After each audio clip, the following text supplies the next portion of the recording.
Good morning, bedbreads and sleepyheads. Ooh. Even when I'm late, I'm late. Goodness gracious me. First of all, congratulations to Brian, Dubshadow, and to Minerva for first, second, and third, respectfully. Hello, Brian. Hello, Dubshadow. Hello, Fida. Hello, Minerva. Hello, Lunity. I think I got... Hello, Roland. I think I got everybody. Congratulations to those who did get access to new tea, and RIP to those who didn't. Honestly, I should start casting those little ballots myself just to see if maybe I can get to the tea total faster. Since I'm here every time, you know, I might as well. There we go. We start with the wildflower tea. Boom. That's the next thing that we're gonna do. That's next on. That's our new goal. Man, it's been a while since I did a just chatting stream. I had a thing today that kind of blurbed me, and then I had a bunch of caffeine, and I'm like, I don't know what to play. What do I play? Should play Clair Obscure, but can't, because brains are weird. So I'm like, okay, well, what can I play right now? What could I potentially do? And it's just like, well, you got Aska last night, and that consumed a bunch of your life unintentionally, and that's all you really can think about. And it's like, yeah, well, that's maybe not really something that I want to do at the moment. So what about we just talk? What if we just have a sit down, have a little chatty chat? Might not even be a long stream, might be a short stream, but we just sit and chat for a bit. I haven't done one of these in a while. Let's hope my captions actually work, because they seem to be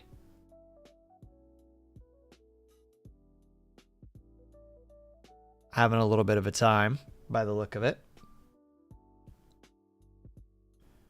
It'd be nice to sleep in tomorrow since I got all my need to do done. Good.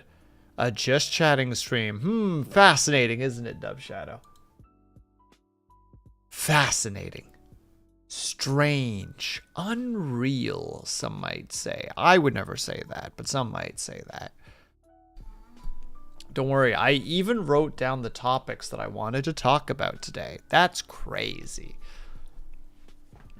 I'm like on top of things or something.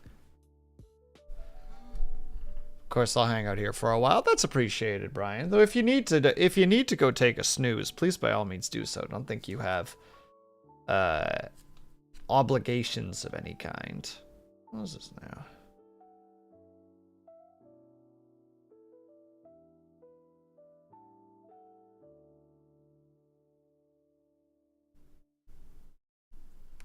Sorry, I just had to look at something real quick.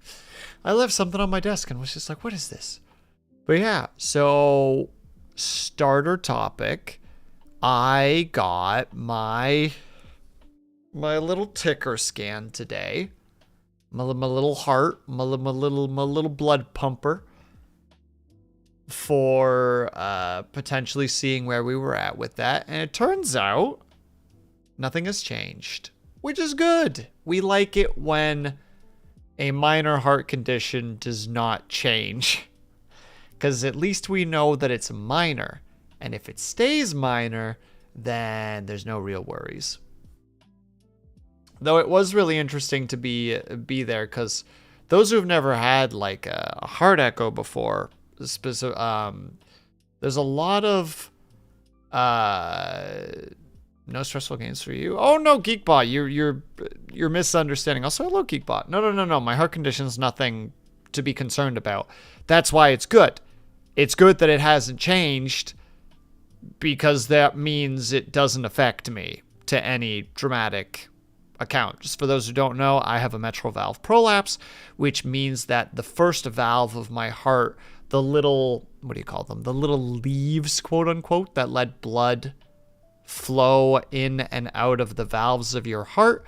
My first valve is slightly off sync, the two leaves themselves, so there's slight flow back, which means that I can be hit by a little bit of fatigue at times, because, you know, my blood's doing like a recircling of itself, which can make it that less oxygen goes to the rest of the bod, which luckily, as I said, it's very minor, so it doesn't really affect me in any way. But for those who've never had like a heart echo before, I don't know what the full term for it is, and even if I did, I wouldn't be able to pronounce it. You basically get some monitors strapped onto you, and then they take this pen. It looks kind of like a pen, but instead of it having a point, it has like a flat surface. They dip it into the same kind of goop that they use for an ultrasound, and then they just have you lay like on your side, slightly stretched out, and they just push it into your chest to get recordings of your heart and how it pumps. And there's a lot of just like breathe in, hold, exhale, hold. All right, breathe normally, and then just cycle repeats. And apparently for me, it is apparently relatively hard to get proper footage of my heart, according to the doctor, because I am both tall and apparently I have relatively dense bone structure. So it's harder for them to get the ultrasound of my heart, even though I was told I was going to be there for 45 minutes and the actual exam only took about 25. So it's like, must have still been relatively doable because, you know, they did it in the allotted time.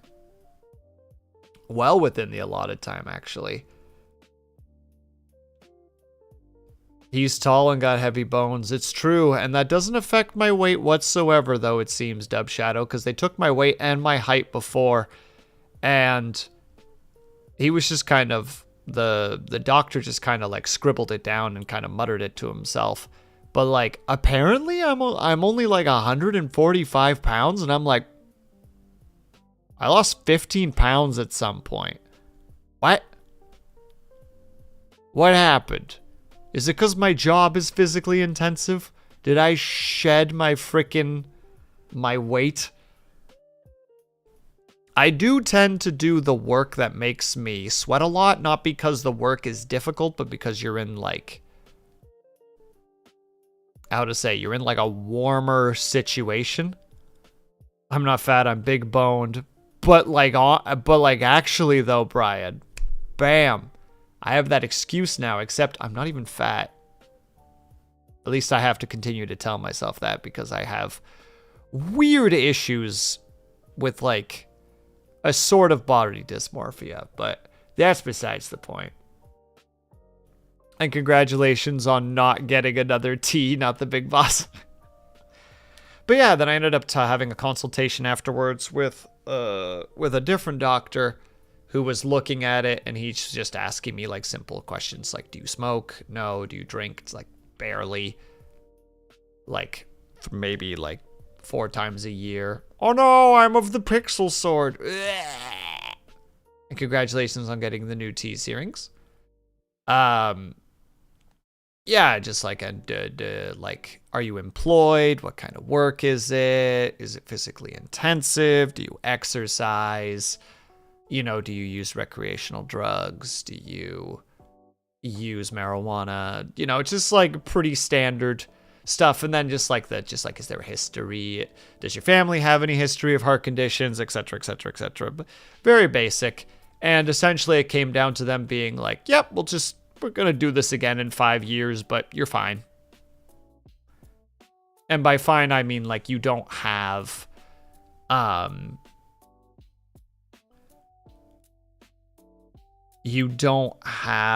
it hasn't gotten worse. So you're fine in the sense of that it hasn't, like, your heart condition hasn't changed in any way. Which is good.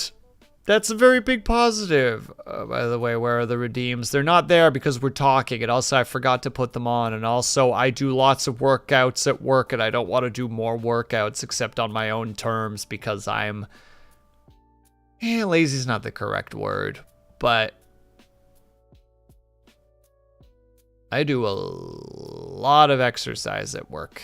I carry things, a lot of squats to pick stuff up properly. They're really about like lifting things properly. Like you don't lift with your back, you lift with your knees, etc.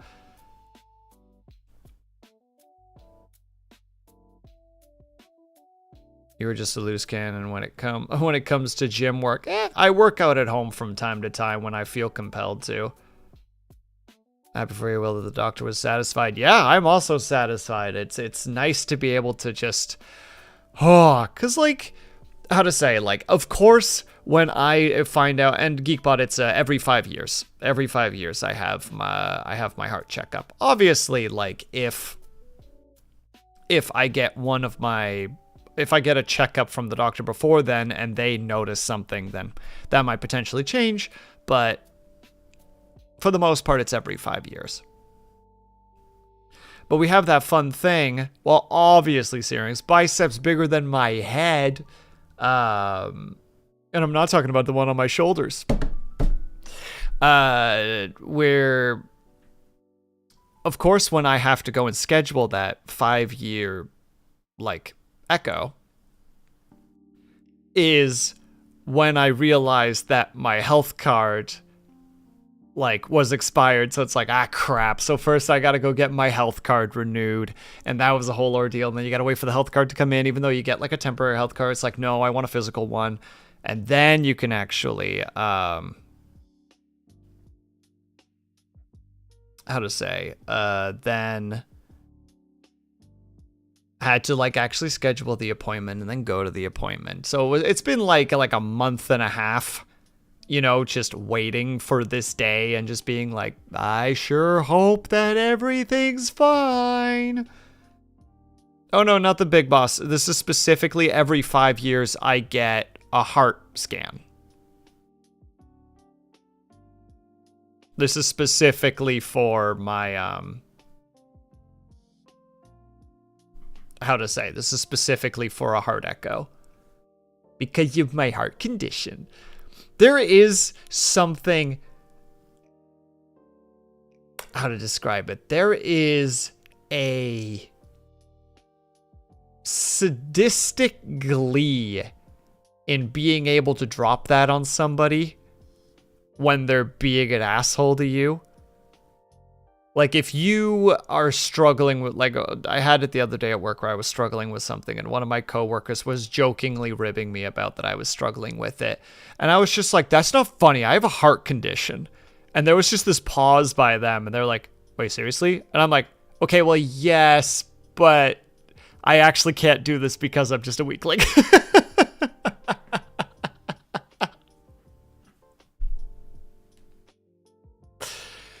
And they're like, well, wait, hold on. Are you okay? And it's just like, yeah, no, I'm fine.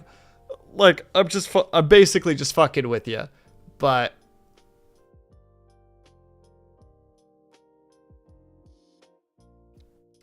it was just like, but I saw an opportunity and I had to take it, you know?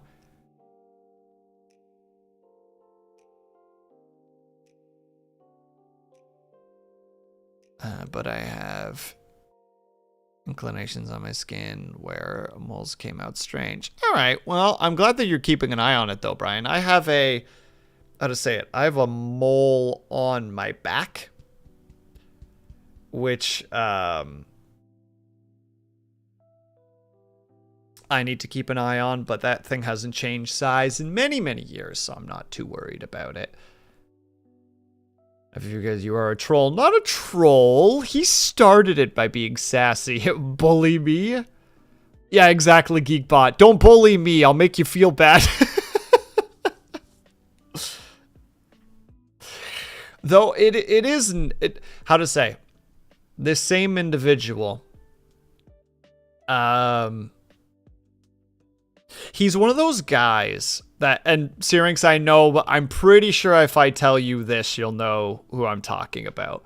He's one of those guys that will tease you, but if he learns that there actually is a thing, thank you for that, pets, by the way, not the big pets.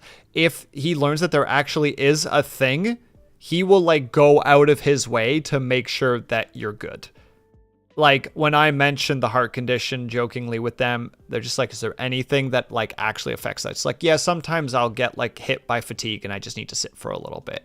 And he's like, okay, if you're ever in a situation where you need to sit and, like, it's a problem that you're sitting down because something else is happening, just get my attention and just, like, tap your chest and I'll understand what you're talking about.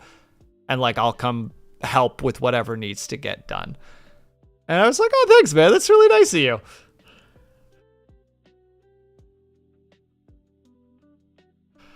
This is also a guy who jokes about how I'm so light that it's a miracle that I can do the jobs that I do. Oh, his attitude shifts? Oh, Geekbot, I need to point out, he's always joking. Like, he's just one of those guys that just likes to rib people. You know what I mean? He likes to just be a pain in the butt to people, lightly pain in the butt. Like, he's not going out of his way to make you feel miserable. He just likes to tease. But if there's a moment where something serious happens, he'll go into basically like dad mode, where he's just like, you good? Everything all right? Like, do I need to help with anything? Let me know. Which is why I don't feel bad about tossing it his way, you know? Like, he's simultaneously being a bum, but I know that he's also got my back. You should be a troll. Will Raid Bay Dark begins. Actually, Pavlov, first of all, hello, Pavlov.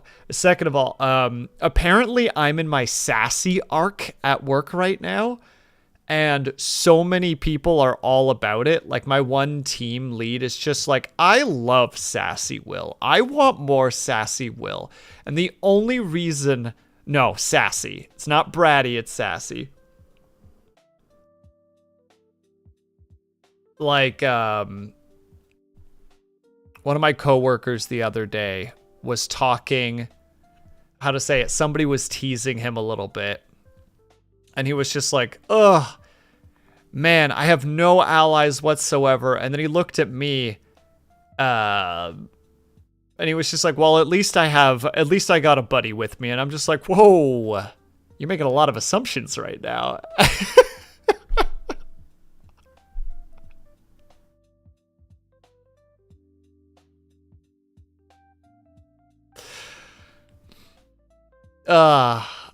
This is the same guy that when we had to negotiate a ride with one of our coworkers, I was just like, yeah, I'll talk to them about it for us. You know, I'll haggle them a little bit.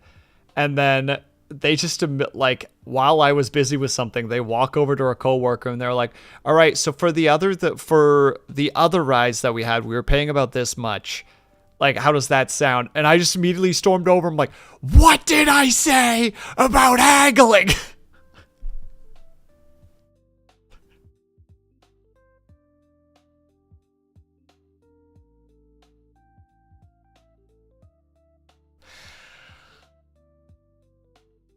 Okay, Geekbot, if you want to know the level of sass that I produce sometimes, this is the perfect example of where my sass gets to. Now, mind you, I was extremely underslept. I was about 6 days into an Insomniatic episode, just being the sassiest sass. I was in a vehicle with a couple of peeps because we were carpooling, and one of the guys was talking about a game called, I think it was called Unbeatable, and it was like a rhythm game. Now, he didn't mention it was a rhythm game, but, like, all the explanations he gave of the game, like, was a pretty, how to say, like, it was kind of implied that it was a rhythm game. And finally, one of the guys in the car was just like, oh, Unbeatable, like a rhythm game. And I'm just like, wow, you really woke up early for that one, didn't you? Really put on the detective cap. Didn't even need Sherlock for that one. Didn't even need Watson for that one, did you, Sherlock? Sass. And a lot of it.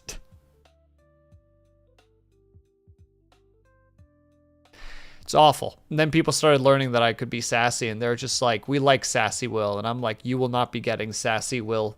Kindly gets the idea of Sassy Will out of your brain. No. No. Also, I just remembered we have to do a wheel spin. Like Dance to the Revolution kind of game. Not exactly. Hold on, let me look. Unbeatable.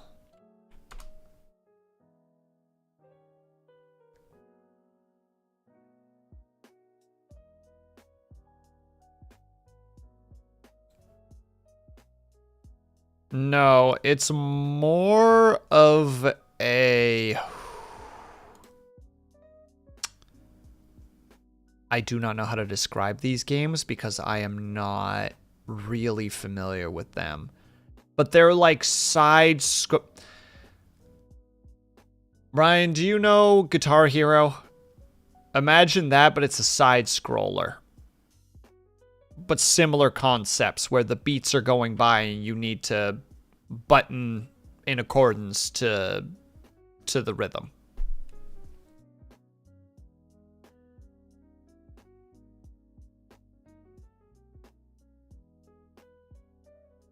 I only say just no to the Dance Dance Revolution because I just imagine like a, how to say it, like a floor mat, whereas this would be like controller or mouse or keyboard.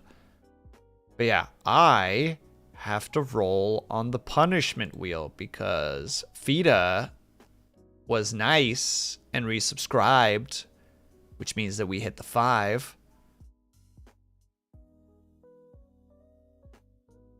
Wow. That frickin'... Why is that so ominous, Fita? I don't know why, but that gives me discomfort. I think it's because they're so close.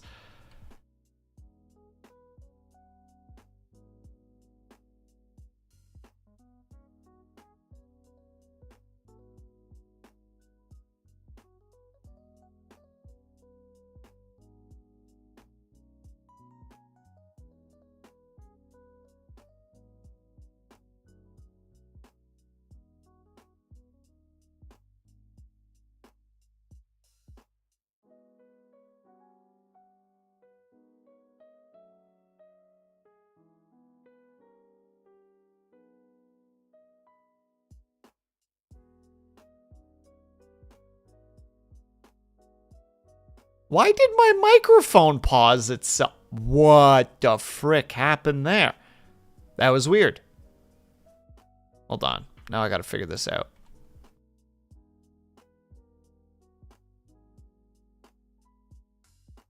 Okay.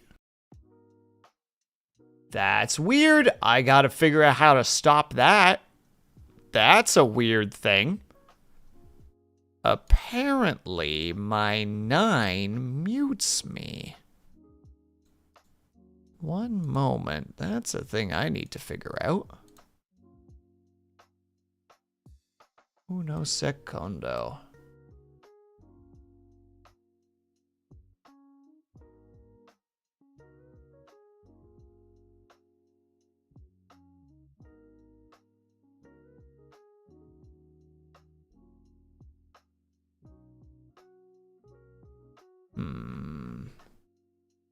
Uno secondo, chat. Sorry. 9 for 9 talk. I mean, that's basically what we're talking about right now. You're right on the ball with it, Geekbot. Sorry, I just got to zoom through all my stuff to find it, because that is...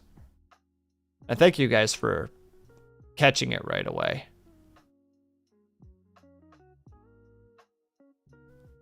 Huh. Gotta be in the hotkeys somewhere then.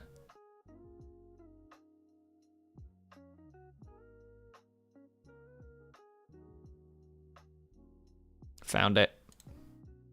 There we go. That should fix it. Let me check. All right, perfect. Always something, isn't there? Oh, speaking of which. Okay, so I used to have a redeem called Story Time, where someone could redeem it, pick a topic, and I would have to tell a story on that point.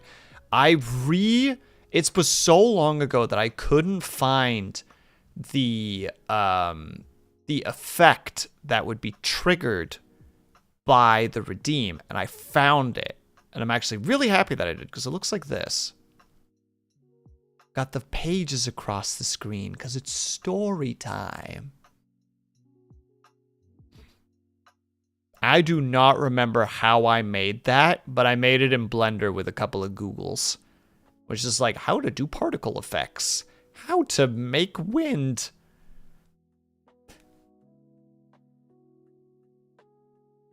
But yeah, it was just nice to just accidentally bump into it and be like, oh shit, this still works. Hell yeah. All right. Anyway, sorry. I'm doing that thing where I've already forgotten what I'm supposed to be doing.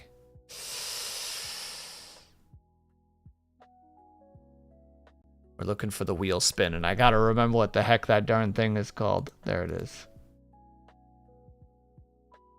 Copy. Paste. Is that like animation or anime cherry blossoms? Well, it's pages specifically because it's story time. So I just made a bunch. I basically, from the little that I remember, mind you, I just went into Blender. I made a particle system and then I modeled a bunch of different pages, which are just planes with like a noise effect on them. So they have a little bit of a crumble to them. And then just hide those three and then just make the particle effects fly across the screen. And they just randomly take on the shape of one of those three pages. And they have physics on them, so they're capable of like rotating and spinning. Hence why they do the, why they flutter around. I mean, if you look really closely, you can see some of them clipping into each other because I did not know how to fix that. But that's irrelevant. Irrelevant. All right, we're going to get rid of that one for today. All right. Theoretically, this bad boy works. Perfect. I'm hidden, but it's okay because we're doing a spin.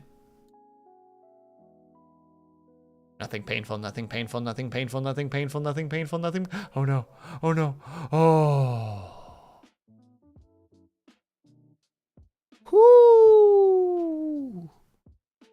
I got scared. I'll admit I got scared. I had that. No, not double spin. Not double spin. Are you happy, Fida? Are you happy? I hope you're happy.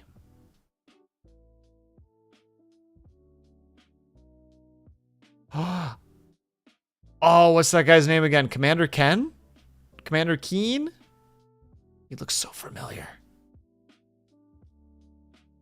God, I haven't played that game in like 20 years. I hardly remember it.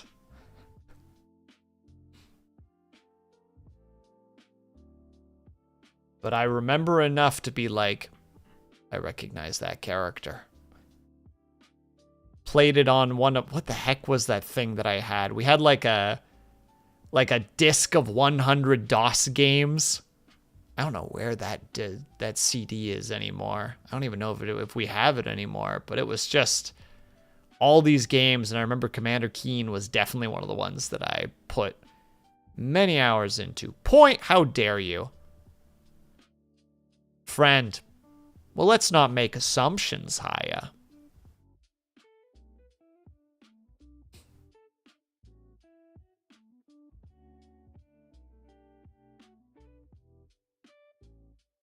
$100. Nope, we are friends now. How can we be rivals and friends at the same time? I'm parasocial.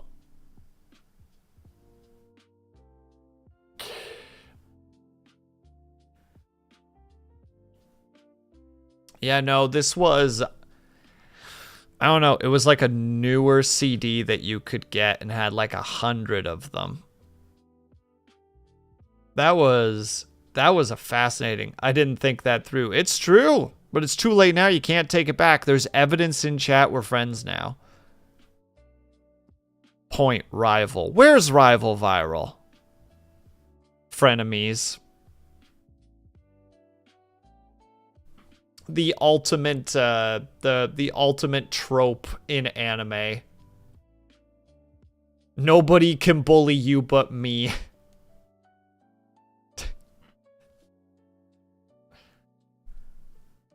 Master of Orion was like 7 floppy disks. Darn.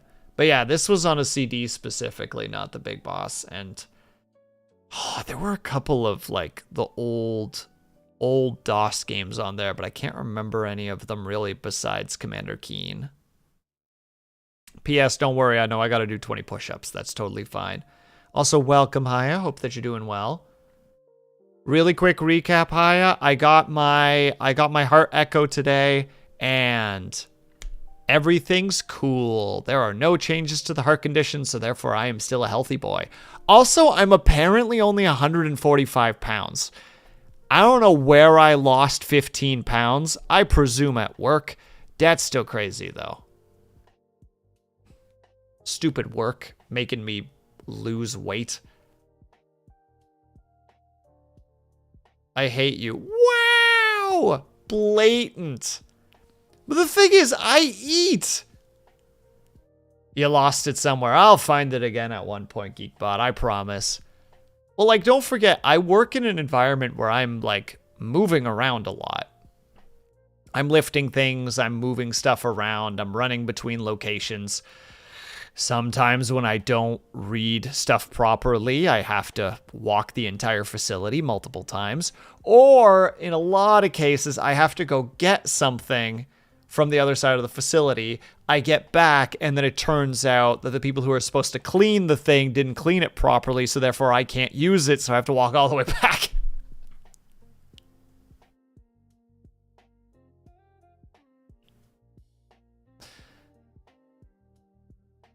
I'm shorter than you. True! I'm still, as per usual, I am a hair short of 6 foot. One of those stupid things, right, where when I was younger, there was this real craving, like this, how to say it, like that body dysmorphia, that like demasculinization of being like, no, you have to say you're 6 foot. If you're less than 6 foot, you're like less of a man, you know, that kind of bologna. And then at one point I'm just like, I just say 6 feet because saying that I'm like an eighth of an inch shorter than 6 foot is... It's such a mouthful. I just save time by saying 6 foot, you know?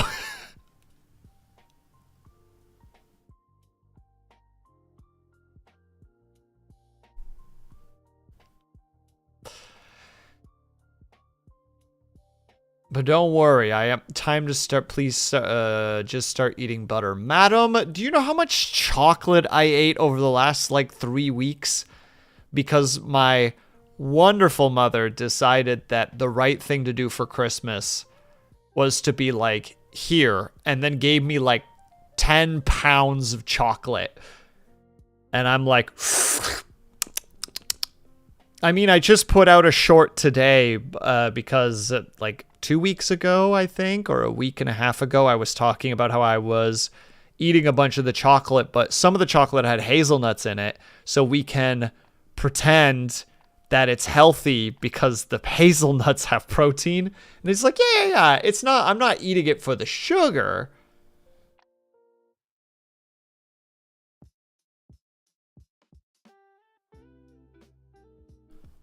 I built a shed. 1/8 is probably negligible. You are 6 foot. Yeah.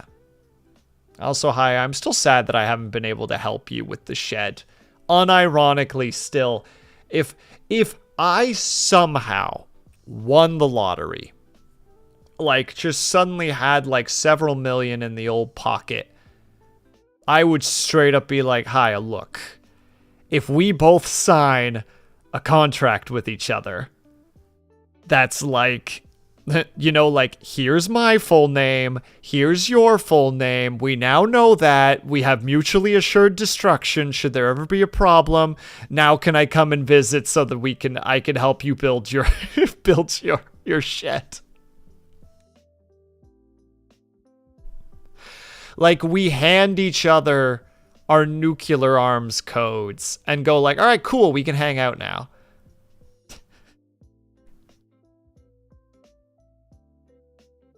Never tried to it'd probably be because I was kind of short because Mega Man was here as a kid. Yeah, Brian just straight up just like, I don't have to be tall. I'm Mega Man. Fuck you.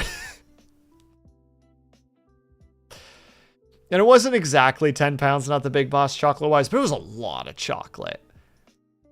Like, it was these chocolate, like, again, like, these chocolate-covered hazelnuts. I got just, like, 2 full chocolate bars. Oh, what else did we get?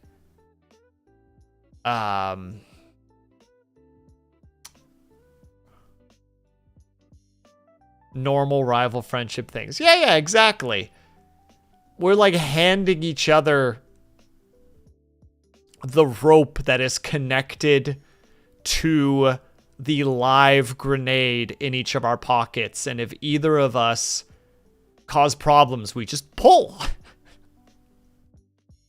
And the pin just comes right out. Various brands. Yeah, exactly, Geekbot. I'm having a silly... I'm having a brain fart right now, but... It was a grocery bag of candy and chocolate. So, you know, take that calculation as you will. And not like one of those, like, subdermal implants. That's how you win.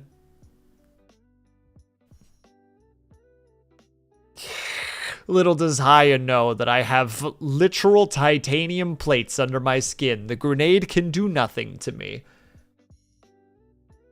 And she proclaims, "You fool, I've switched your grenade with C4. And I'm like, oh no, that's far more dangerous.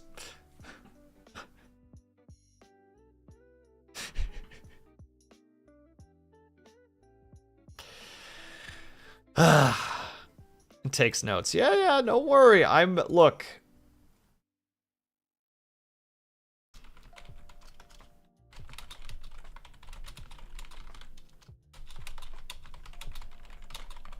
Sorry, I had to type to someone really quickly. Artist friend. Okay, I'm doing it. I can't not do this anymore. It's ridiculous that I don't have this yet. Sounds like a roommate VTuber reality show. Yeah, but with like with suspense themes, right? Like, especially in the early episodes, there would definitely be those moments where like either Haya would take a phone call or I would take a phone call. And we'd be on the call with them, and there'd be the inevitable, like, oh, I hear you're living with somebody now. And it's like, yeah, I am. And, you know, then it's the other person pokes their head out of the door to listen really carefully, and they, like, hold the string up, you know, like, just in case. It's just like, if you say the wrong things right now, we both go to Valhalla.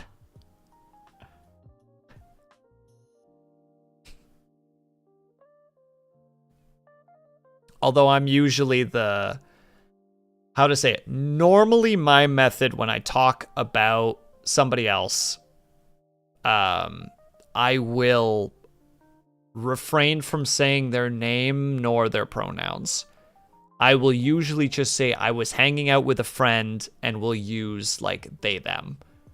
Because especially if I think that person doesn't want to be talked about, but the topic is either like important or won't give away who the person is.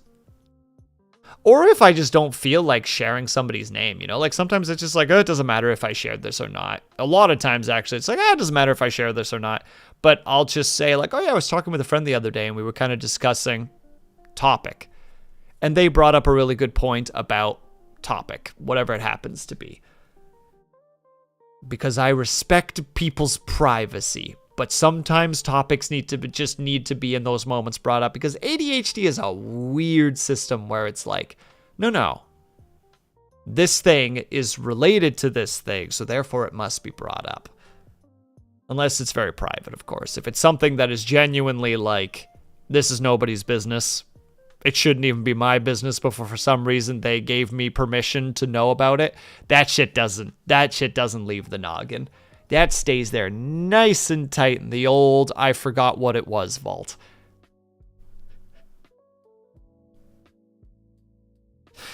was chatting with a coworker the other day, and they were like, man, people tend to chat with you a lot, huh? And I'm just like, yeah, I think they know that no matter what they tell me, I'll just forget what it was anyway.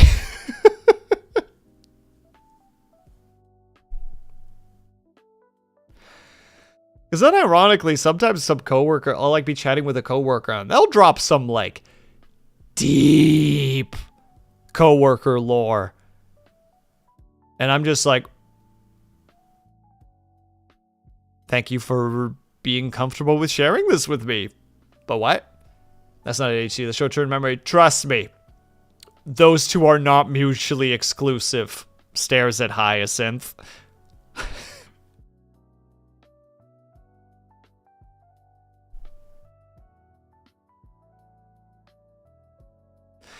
All right. I've put it off for long enough. It's time to go do the push-ups real quick. Oh my god, hello, Ling! Points at Discord. Should I be afraid? I'm scared. Ling, I'm scared. Wow. Literally kicks in the door. Tells me to go look. And then violence. You forgot to make an announcement. What? Okay, so I don't know how that stupid stream cord works because I posted it yesterday. And then right after I posted it, it did it on its own. So I was like, okay, it should do it this time. Nope. Didn't do it this time. We're live and chatting. Really? Really? Okay. Okay. I see how it is. Can you stop doing this weird bullshit that you're doing? Can you stop? One moment, everyone. I'm fighting right now. I'm having a sassy argument. You see what I fucking mean? Ling, do you see it? Ling, do you see it? It did it on its own, Ling. Ling, it did it on its own. After I posted it. For some reason. I don't understand.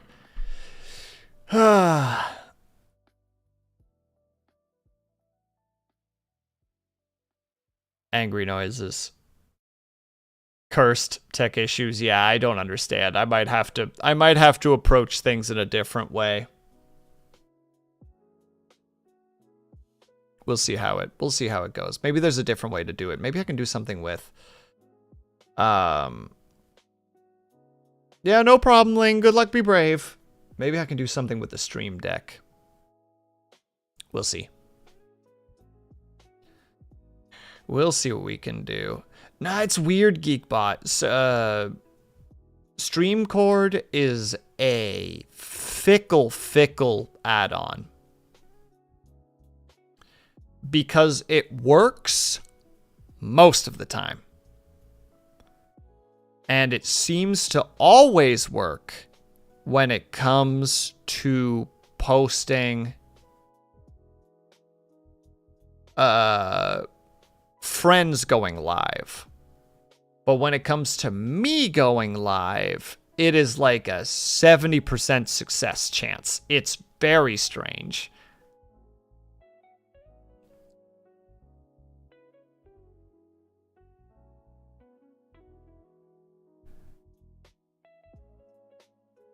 My god. Haya, stop flirting with my chat. My goodness.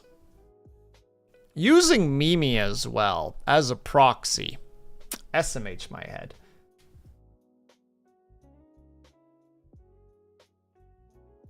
Ugh. The problem is I still have the...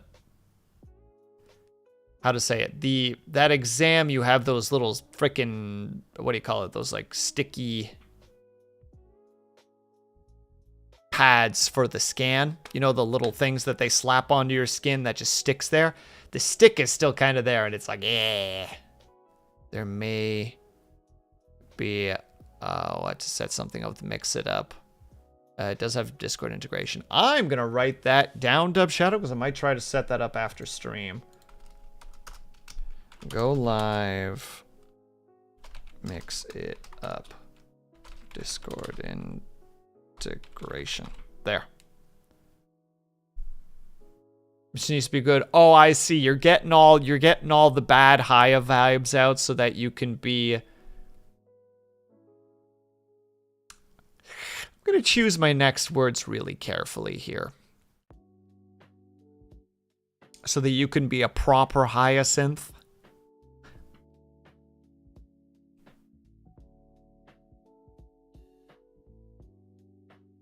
I've seen your shorts, Haya. Talking about steppies. SMH.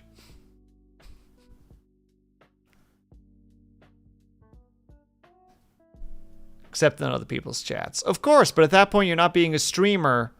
You're being a chatter. Different.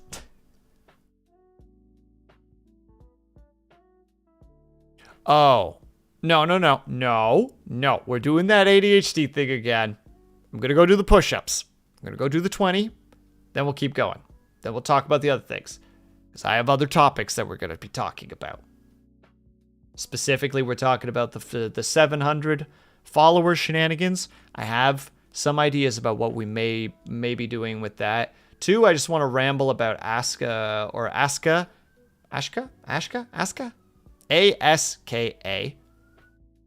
Manor Lords. And 2 other things that are slightly less important, but they've been on my brain and I kind of want to talk about them and get other people's opinions. Also, wee woo. It seems that the police are finally on to me. But yes, push-ups. I'll be right back. 20 push-ups. If anybody would like to participate, by all means do so. I believe in you.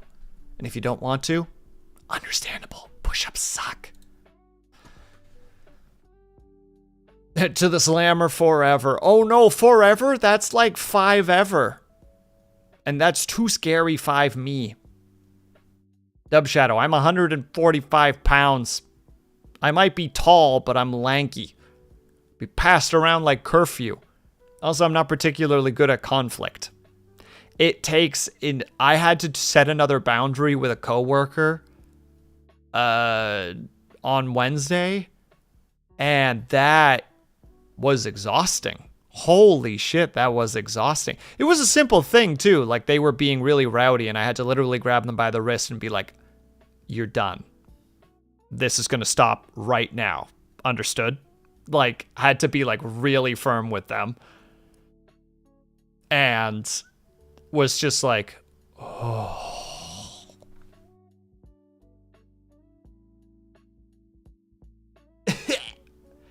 I'll never socially recover from this or social battery recover from this. Anyway, push-ups. I don't know how far down I'm going to go. Oh, wait. We're going to do it this way. We're going to do this nice and easy. Perfect. Oh, no. I go down even more. Perfect. That'll do it. Tee-hee.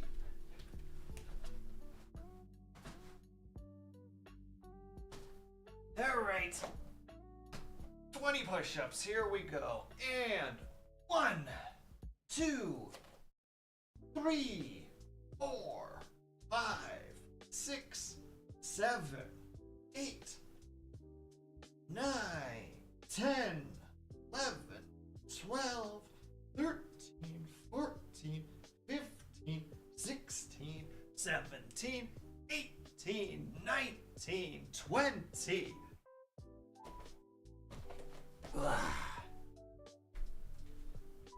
Whoop. All we back, boys and girls, and those for the good sense to do away with the whole ordeal. Still one of my favorite, I don't know why, but still one of my favorite intros. Who was that again? I think it was Dr. Crane. Oh, Dorian Crane. That was the streamer's name.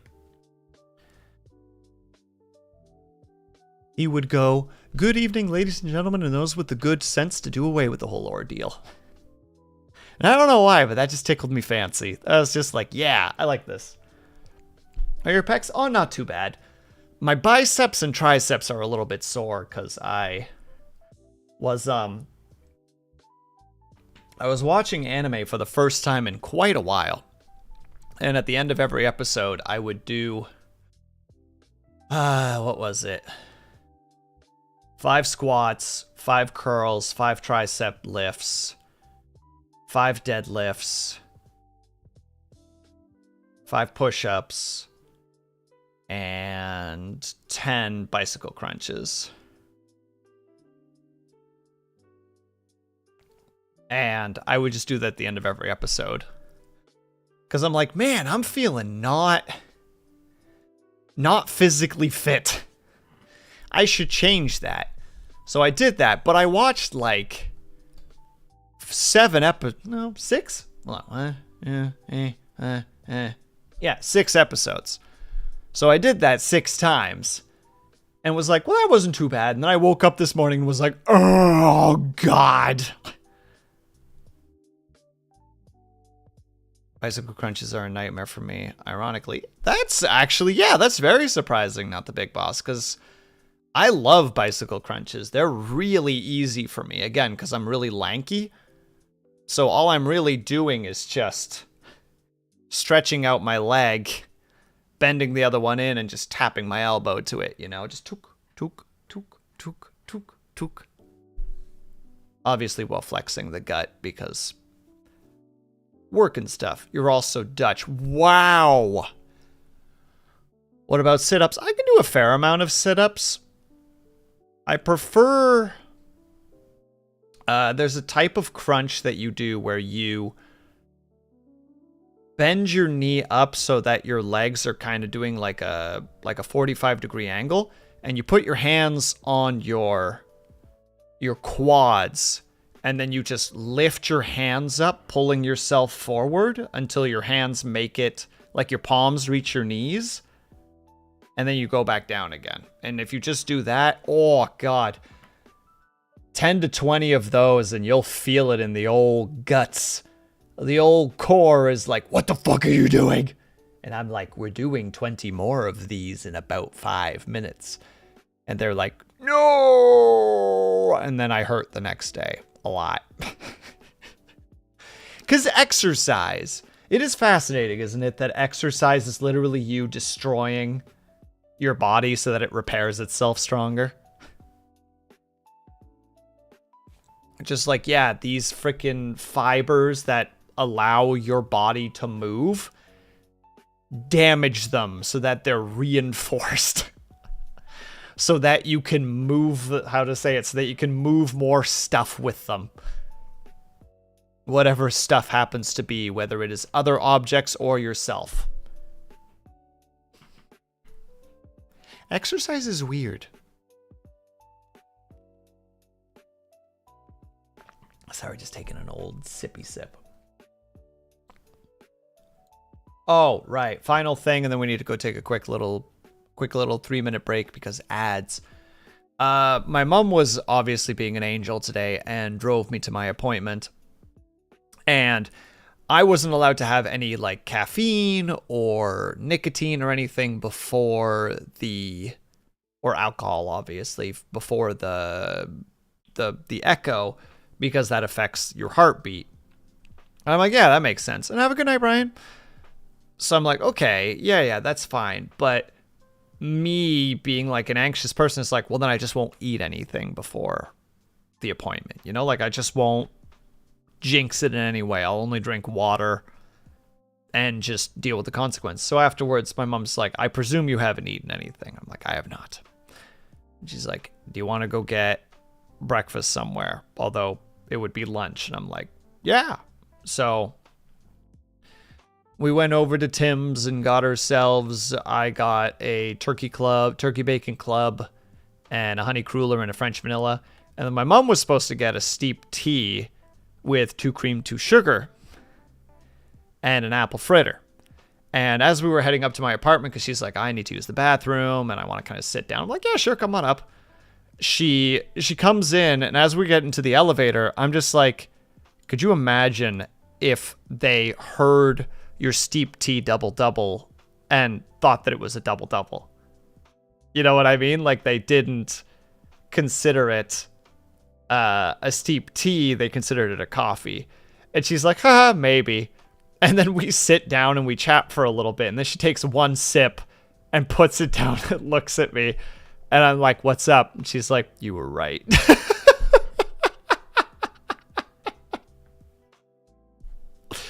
I'm like, oh no. She's like, I just wanted a tea. I'm not really in the mood for coffee. So she's just like, I drank like, like half of it. Like, I don't need the rest. So she goes over to my sink and is about to pour it. And I'm like, I mean, I'll drink it. She's like, do you even drink coffee? I'm like, no, I hate coffee. She's like, why do you want it? And I just took it from her and just immediately chugged it after finishing my French vanilla. And then I like kind of paused and I'm like, that was a fair amount of caffeine that I just drank. I hope this doesn't cause problems. Me doing a just chatting stream because I cannot think about what I should be doing because my brain is mildly vibrating. How exciting. Perhaps this was for the best, but are not the same caliber. Well, to be fair, it was relatively busy too, not the big boss. So I think it was one of those that it could have also just been a hiccup. Maybe maybe multiple people order double doubles and just because, I definitely have that sometimes where like just through muscle memory, it's just like you don't even hear the first part. You just hear the double double. It's like, yep, double double. We can do that. Like, I suspect that's what happened, that they've just been doing a lot of the same drink. And they heard steep tea double double, and the steep tea just kind of faded into the background. And it was just like, yep, double double, we can do that. And hey, Herb, I hope that you're doing well. All right. We do unfortunately need to do the quick little 3-minute ad break because the server spirits get very cranky if you don't do that. So we're gonna. So in the meantime, if you guys can, they're able to get up and stretch, grab yourself something, grab yourself something to drink. Make sure you guys are taking care of yourselves because we don't like to watch ads. Ads are lame and dumb and stinky and smelly and gross. So because of that, we're not going to deal with them. I'll be back ASAP though. And in the meantime, BRB.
And we're back, pardon the wait.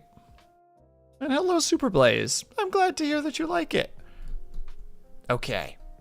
What the heck were we even talking about? Remembering. We talked about that. We talked about that.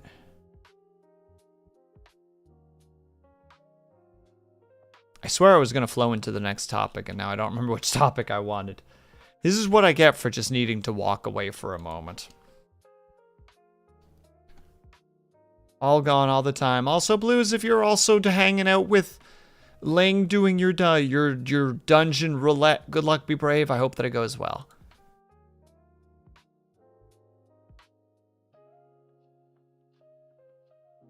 Well, now I'm having that fun moment. We're done with the roulettes. Well, congratulations, Ling.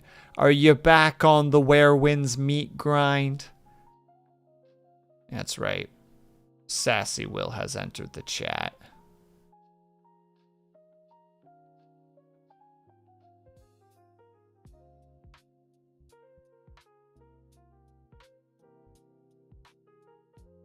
How come you had to step out? Oh, it's specifically every 3 or every hour on Twitch, the pre-rolls end, and I need to take a quick 3-minute break because I have to run ads because that's how Twitch works. And I don't want people to deal with ads, so we just do like a whole like, all right, everybody walk away from your computers for 3 minutes, or, you know, go to a different tab, etc., whatever it is you want to do. Well, congratulations, Ling. Are you going to get me all my gold armor next? Are you going to run me through stuff, Ling? Poke, poke, poke, poke, poke, poke, poke, poke, poke, poke, poke, poke, poke. Ling, are you going to carry me to endgame? You'll need to hit level 60 first. I'm not that far away. I just unlocked the ability to get to level 55. And I think I'm already level 52, so. Carrying, we can barely carry ourselves. You just said you have gold quality gear. Don't start with me, Ling. That's right, your commission is done. I don't have to be nice to you anymore. How long has the sleepy boy been playing? Let me check. We have to remove some of those hours because they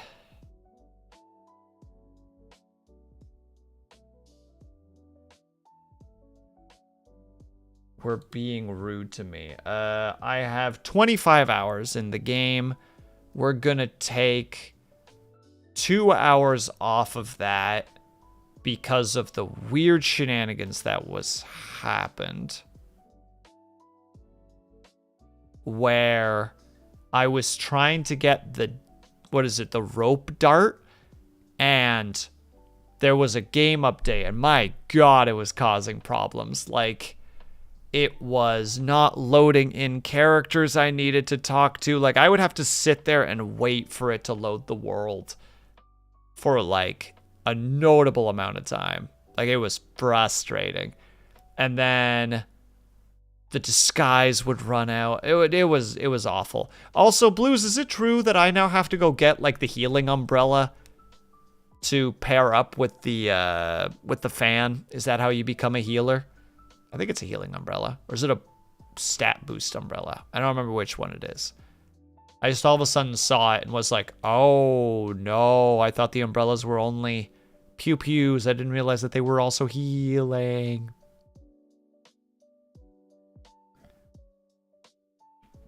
Because I would be a terrible healer in that game. Healing fan and heal umbrella. Yeah, well, that's next on the list then of things that I need to get. In fact, I think I logged off right next to where that umbrella is. I just have to get it.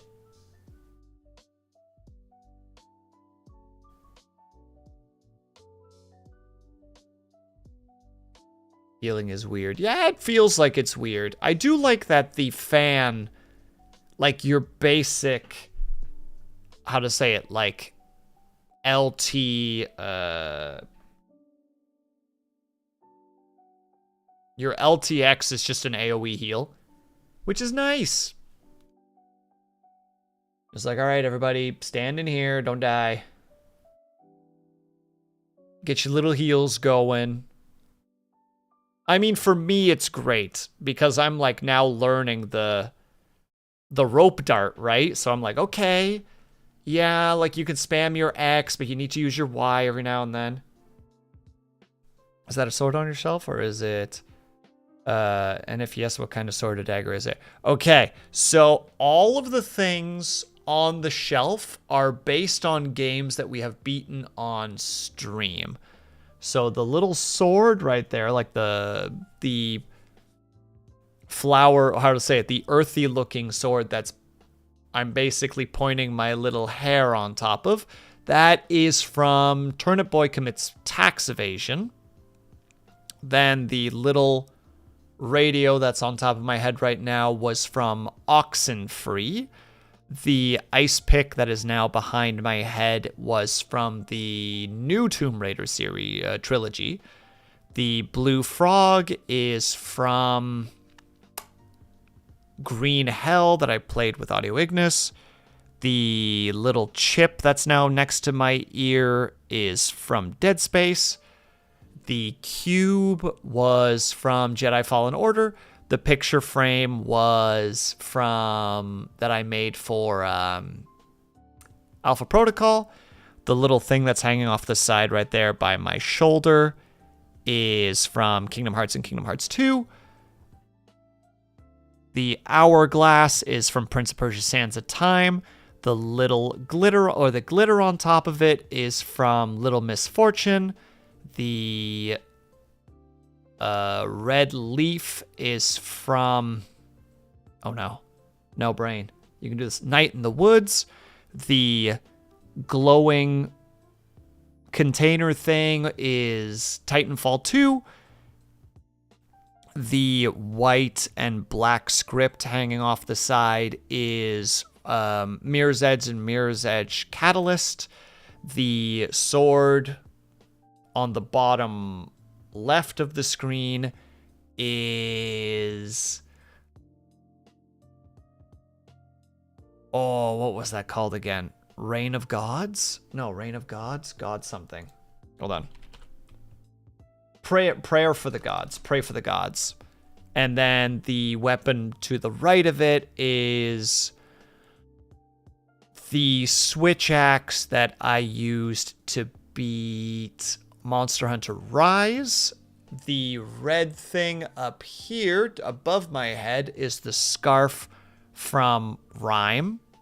And then the creepy little ghost fella on the bottom right of the screen is from The Past Within, which I beat with Lunity. I think that's all the things. Yeah. So yes, all of the stuff on the shelf are games that we beat on stream. Though I feel like I'm missing one because I've been really bad at keeping track of that.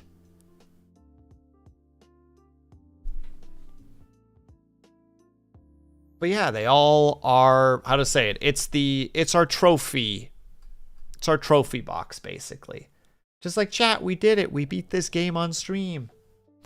Though a lot of times we don't beat games on stream because I like to play open world survival crafting games, which don't have... Also, congratulations, Snap, on the new tee, which don't have...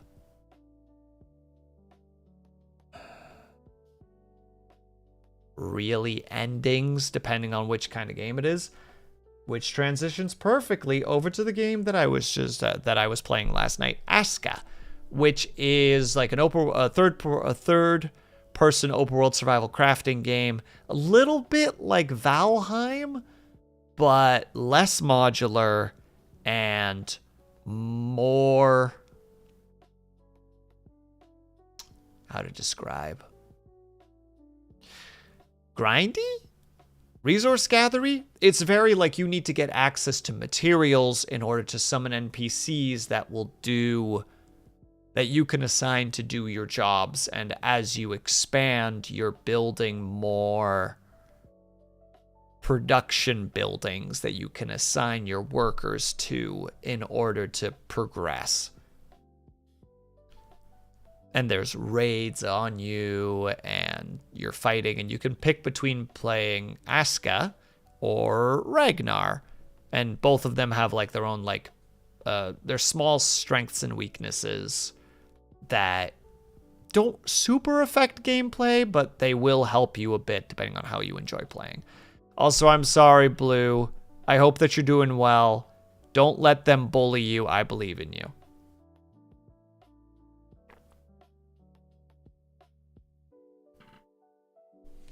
But yeah, the reason I want to talk about Asuka a little bit, besides the fact that it is consumed, I don't know how many hours I put into that last night. An unreasonable amount, actually. Almost 8 hours in one sit down. Good God, I didn't even realize it was 8 hours. In 8 hours, I got 29 of the 39 achievements. That's a whoopsie on my part.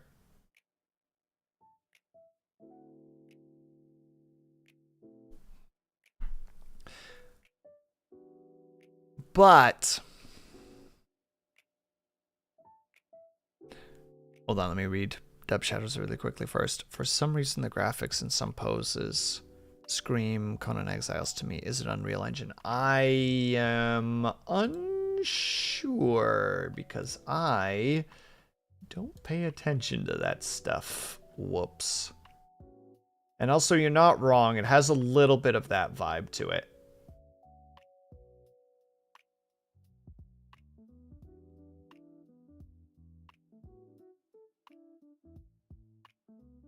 Let me see. It doesn't seem like it says it's Unity. Okay. It is also multiplayer, Dub Shadow. Just joking. I wouldn't do that to you. But the reason that I bring it up, the same with Manor Lords, because Manor Lords is apparently getting a very big update soon. The reason I bring it up is note that the treasure or our little our achievements in the background right now are kind of sparse.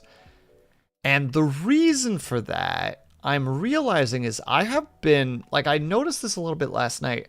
I have had, like, a real aversion to story-driven games lately. Like, you'll notice that I should technically playing Clair Obscur right now, but, like, I just hesitate to do so. And I've been doing so with a couple of different story-based games that I have. And I don't know why. But, like, I am far more inclined to crack something open that you can just kind of lose a couple of hours into and it's fine.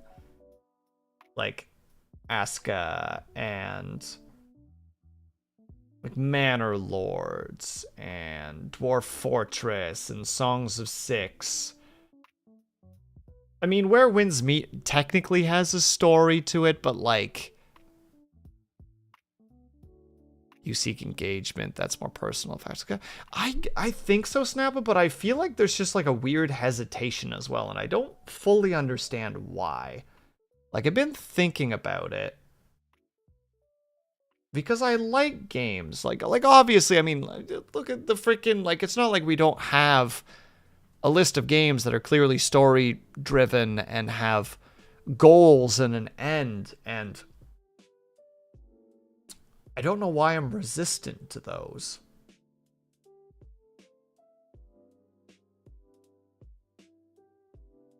I shouldn't be, but I am?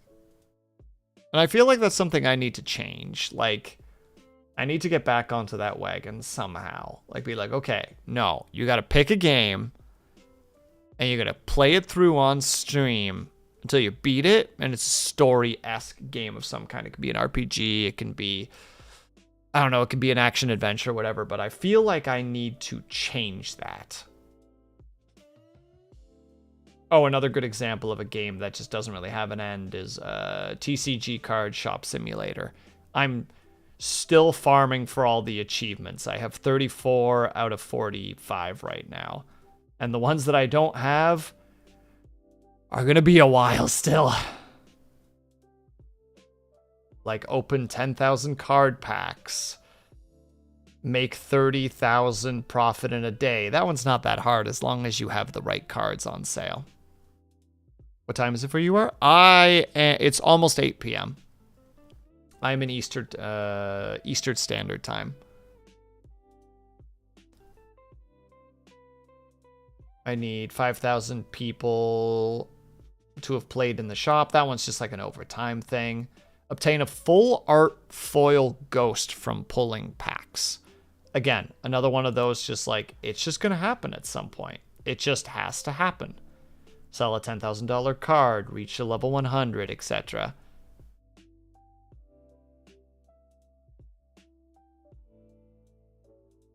Obtain like 500 gem mints, obtain 100 gem mints. Like, again, like a lot of these are just like, it will happen. It just takes time. And that's what those games are, right? Like, that's a big pull for games like that, where it's just like, no, you can just pull up a YouTube channel, binge watch whatever you're looking for. Like, yesterday I was watching, like, anime reviews, because, you know, like, after finishing the first season of, Solo Leveling, I was like, well, let's see if there's maybe some like other ones I might want to dive into. So I was just looking at some reviews for them, and some of them were interesting, some of them weren't. I mean, I still need to watch season 2, which, you know, leads me nicely to my next thing. For the 700 follower event, I was thinking maybe we would do an anime watch along on like the Discord. Like, just everybody pops in, everybody mutes, and we just watch, like, a couple of episodes of anime, like, let's say, like, every Saturday or something. Watch, like, 2 or 3 episodes, and we just, like, watch a series together over the course of a couple of weeks. That's my ponderance, maybe, for the 700, because I don't really know what else to do, because I don't have time. As much as I want to, I don't have time to do a 24-hour stream. Yet. It'll happen at some point this year. It's on the list. It's on the New Year bingo card. Gosh dang it, we're doing it. I just don't know when yet. And that's just how it be. Yeah, I don't have to talk about Manor Lord. Manor Lord just has an update. That's okay. But yeah.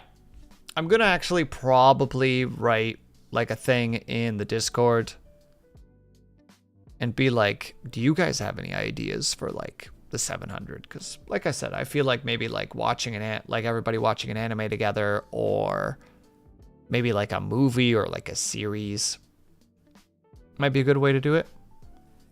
Nice try, Dub Shadow. Never in a bazillion years. I say that, but I feel like I would really like Uma Mitsune, because I've seen a little bit of footage of the arc for the one that is currently pullable, something cap. I don't know if it's cup or cap, but somebody cap. And I've seen some footage of it, and I'm like, oh god, this is the same reason that I liked Solo Leveling. Yeah, Oguri cap. Yeah, because like there's like I was just actually talking to somebody just before stream started, saying that I had finished the first season of Solo Leveling, and how I'm like, probably not for you, but I love I'm a sucker for moments. And hey, Scotty, thank you so much for the lurk. I appreciate it.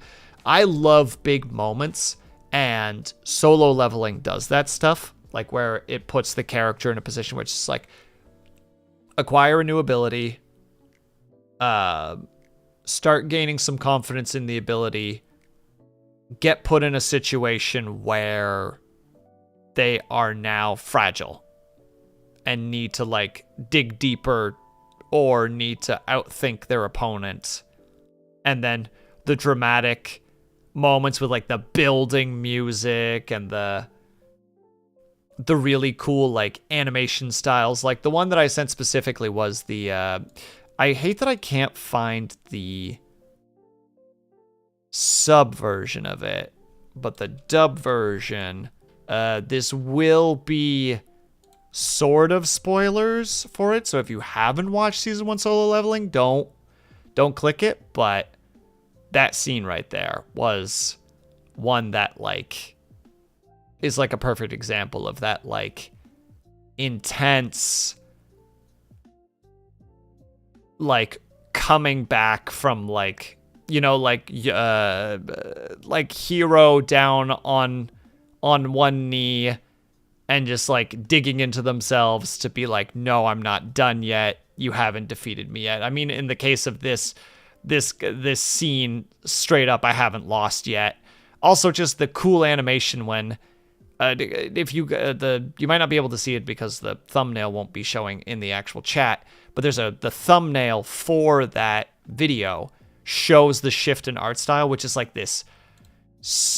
How do you describe it? Like this rough sketch style, where it looks, how to say it? The background is basically like a version of like blacks and browns, and the characters aren't filled in, they're just sketched out, but it just adds like this rough rawness to it, and it just switches from like that clean style to this rough style, like at the very end where like the character basically, you know, it's supposed to represent that the character kind of like completely lets themselves go in that moment, where they go from like that clean to just like the like, I guess, beast mode, if you wanna call it that.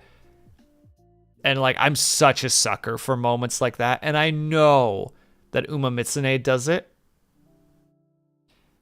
because I saw a scene that is very much that, where it's like the two of them running, and the very much that just like the like intense eyes and the crackling energy and the big swelling music. And the like both characters just screaming to push themselves to their maximum, you know. I know that it comes all the way back from me having like Dragon Ball Z being one of the first animes that I ever watched. Like I know that that's like almost like a nostalgia thing that comes into play. I think that's most of the racing scenes. That's what I mean. That's why I'm saying I would probably like it, because that's what I like about Solo Leveling.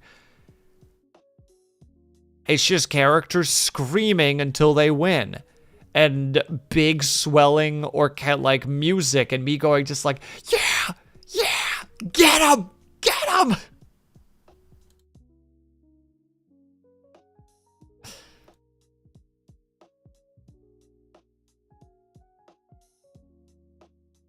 Oh, also,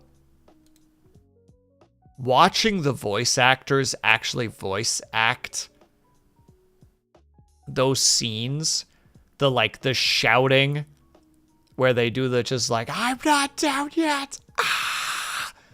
Just like, I don't know how you aren't just destroying your vocal cords doing what you're doing. And no worries, Dub Shadow, please have yourself a good lurk. Do what you gotta do, my friend.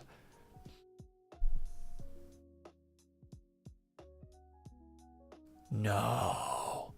Is that a little fruit fly? Curse you, little demon! I will hunt you later. R.I.P. that little fruit fly. Yeah, well. Yeah, I think that's basically everything that I wanted to talk about for the most part. Excuse me. I did not sleep particularly good last night. Partly because of the aforementioned Asuka. Oh no. Scotty, no. Also, Scotty. Excuse me. Congratulations on your Earl Grey tea. Excuse me. Scotty, was it you that recommended the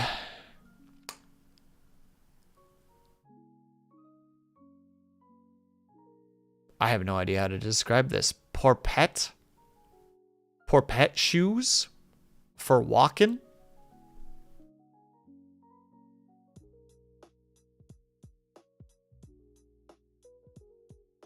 Or Propet, maybe is how you say it. Okay. Because I am, in fact, still looking at shoes. And I'm like...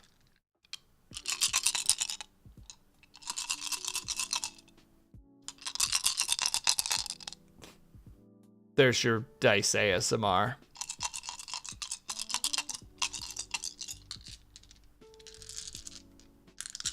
You got your dice ASMR. I am going to also roll one of them just for funsies. Let's roll the D20 just for the lulz. For walking, they are great. Perfect. Then I will probably purchase them. 13. On average difficulty, I would be doing fine unless I have negatives.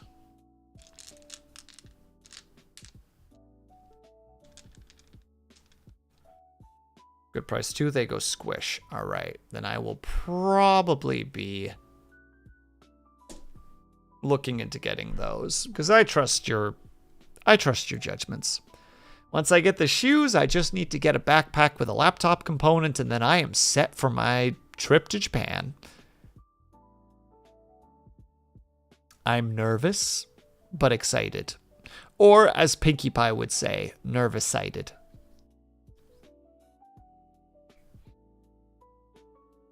Wonder how the caption spelled that.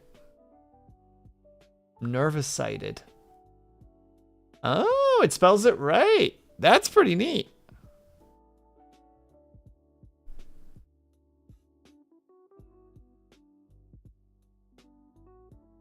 Where's them basically always interesting. Okay, then that's basically a sell. Scotty, you got a promo link of any kind so that you can get some kickback?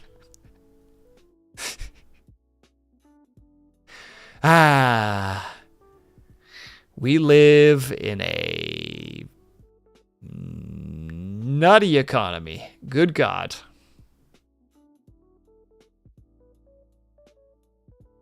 I wish. Oh yeah, if you genuinely had one where it's just like, yeah, if you click on this, it costs you nothing extra, but I get like $2 or something as kickback, it'd be like, send me that thing. What are we talking about? We're talking about shoes.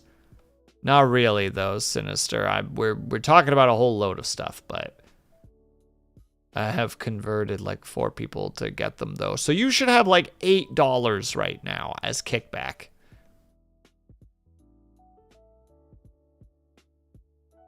And also, how are you, Sinister? I hope that you're doing well.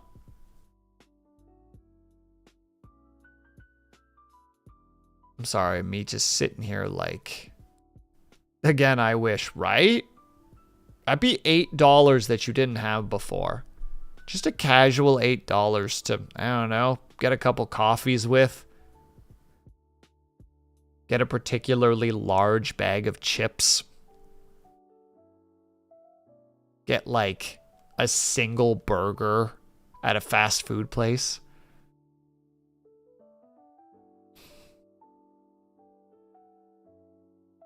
Again, oh, we live in an economy. A fascinating economy.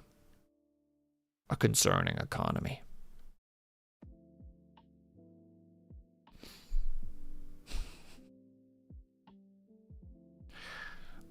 Oh yeah, Dub Shadows is... Dang it. I was going to sass him about something. I'm well, just jumped online for a smidge of Satisfactory and before I crawl in for the night as I'm an old man. Bin friend work treating you well? Yeah, work's all right. As I told peeps, I got my heart echo today. It came back positive in the sense of like the heart condition hasn't changed, so I'm still in good health. Which is a yay. Because I have been waiting for it for like a month and a half and have been minorly anxious about it.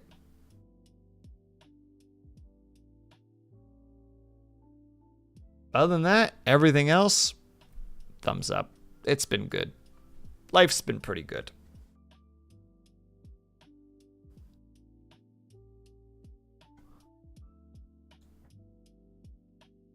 I'm just making sure that all this is set up properly. There we go. Good. Yeah, and I'm glad that you're having a good time too. Also, be careful with Satisfactory. Satisfactory is another one of those games. Like I was talking earlier about how I've been kind of like dodging story games for like more like open world survival crafting. Like I started playing Aska last night, which is like a, you know what? Let's see what the thingies say on Steam. It is a colony sim survival multiplayer Viking open world survival crafting sandbox base building. And like I opened it up last night for the first time and I played 8 hours of it and was like, oh, oops. I have 980 hours. Yeah, no, I know that you understand, but it's one of those just like, be careful. That's a dangerous game to play before bed.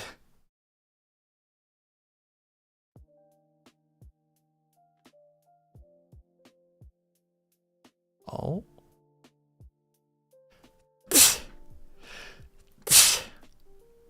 Excuse me. And I just want to say some of my favorite videos are your sneeze compilations. Well, enjoy the extra sneezes there, Super Blades. Marking it. Slowly working towards that next sneeze compilation.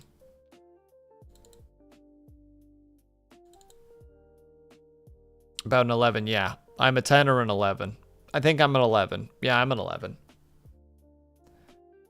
Yeah, Scotty, I have like the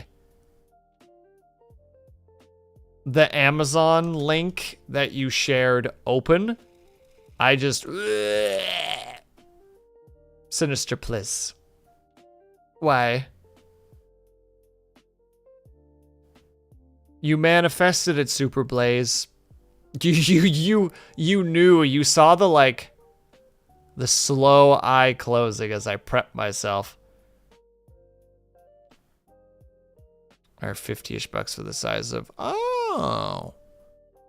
Well, this spot specifically don't got that price, unless I have just the wrong ones.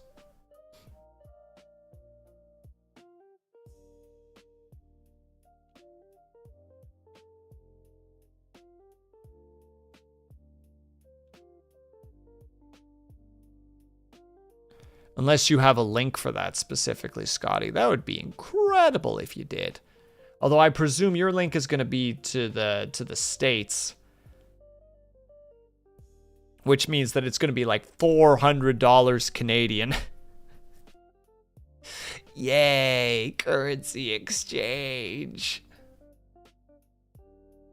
Obviously, I joke. But only slightly.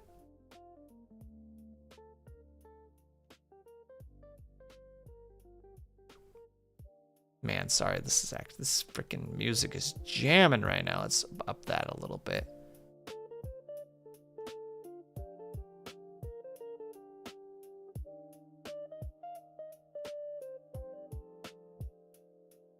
Scotty, do you have a link? It's so much easier for me to deal with links because then I could just click on it and adapt accordingly. What are the chances? The perfect chances. Super Blaze. Don't worry. It'll get grabbed and put where it needs to be. In the compilation. How many do we have at the moment, actually? Hold on. Sneeze comp. We have 10. And then that will be 11.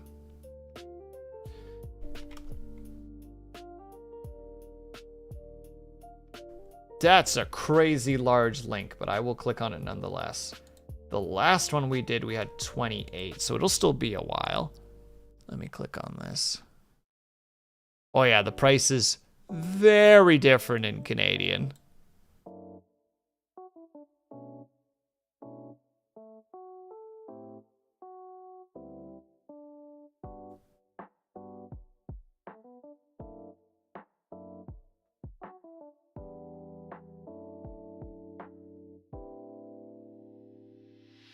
I will still look into it though, see if I can find something of similarness. Even if I can't get that one specifically, I can still... There we go. Even if I can't get that one, I can still look into it and see if I can find something of comparableness. That shouldn't be too hard. Theoretically, there's also a very good chance that it is incredibly difficult and I just spend a notable period of time just head slamming until I eventually get something that makes some semblance of sense. Correct?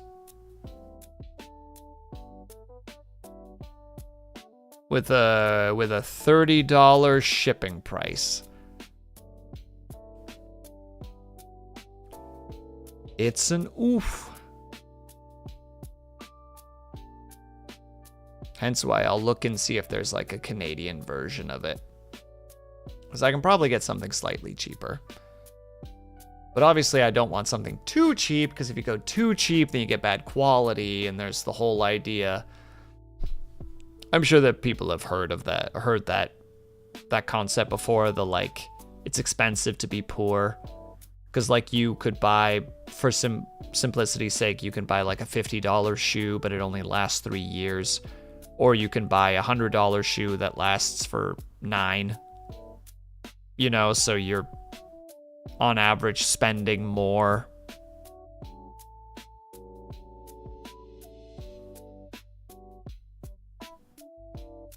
The two are not in the awesome models are also good. I will grab those terms and look into them after stream.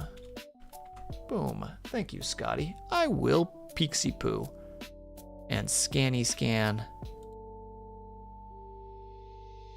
Ah, that's where he went. Dub Shadow, you've been spotted.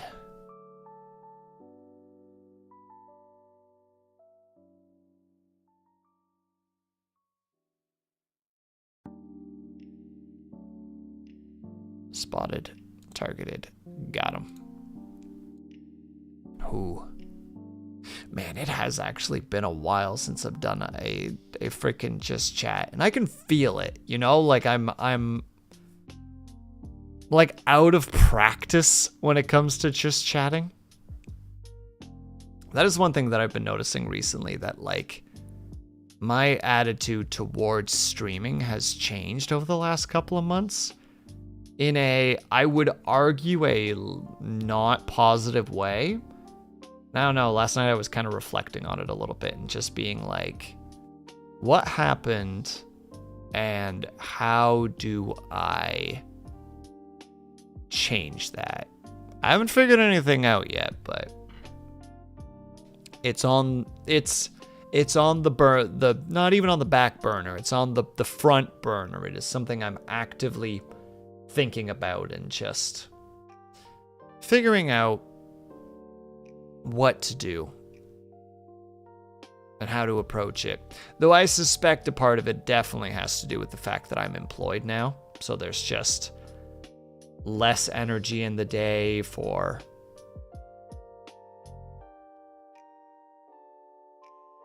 just other things. And the crazy amount of insomnia. Those two combined have definitely been just, what do you do for a job? I am a general laborer. I do blue collar work. That is the name of the title on my little employment card. Sometimes you gotta put the energy into you. Yeah, it's hard. It's hard. But it's not like I'm done with streaming. It's not a thing that I'm just going to suddenly be like, not worth it anymore. Yeet. It's like, no. Call it sunk cost fallacy, call it a blind dream, but I still intend to do the streaming thing. It's nice to have that schedule, you know? I'm only a major laborer.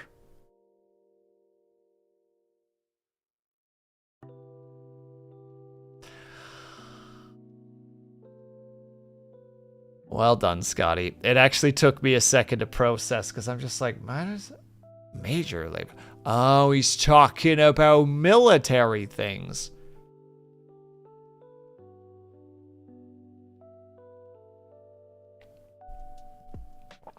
I don't have time or energy. Yeah, I totally get that, Sinister. I totally get that. There you go. It's official. I've become that guy, you know, like, ugh. Employment, am I right, fellas? Doesn't it suck that you need to pay bills and provide food for yourselves and loved ones? Ugh.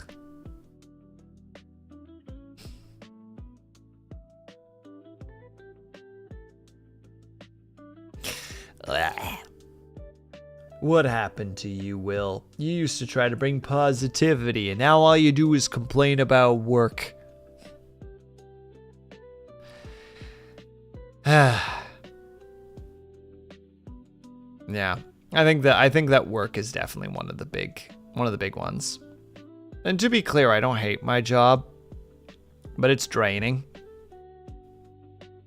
And surprise, I'm definitely one of those people that has a very hard time disconnecting myself from my employment. Not in the sense that I want it to be like I don't try to make it a like my worth is connected to my job. It's not that kind of thing. It's just if I spend a lot of time thinking about something, which in the case of work I need to be thinking because there is like an awareness and an intelligence component to the job, I can't always get it out of my head. And when it's in my head, it stays in my head. I don't know how old you are, but I have been in the workforce going on 20 years. When is enough enough? It's never enough. And thank you for the stretch and the hydrate, Ling. Your employment will burn through your life until there is nothing left, and then they will discard you, for you are no longer useful.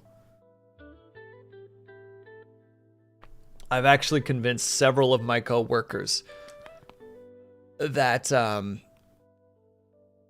overtime isn't worth it. There was an optional overtime shift on like a holiday. They didn't, like, there was no mandate, like, you could either sign up or you couldn't, or you didn't sign up. There was no worry about being, like, mandated for it. And a couple people are like, Will, are you going to sign up for it? It's like, no. It's just like, dude, but it's double pay. And I'm like, my well-being and mental health doesn't have a price. And a few coworkers were like, oh. That's kind of a good point. So I've like kind of unironically converted a couple of people at work to like not sign up for overtime because they're like, well, wait, no, my job, like my regular pay covers everything I need. Why would I burn my precious time away for a couple of extra bills that I don't, or a couple of extra dollars that I don't really need? And I'm just like, hey, now all I need to do is start, like, during my breaks, I need to find, like, a union for, like a, you know, how to form union for dummies book and just sit in the corner where the book is really visible. Will, what are you doing? Just a little light reading, you know, nothing important.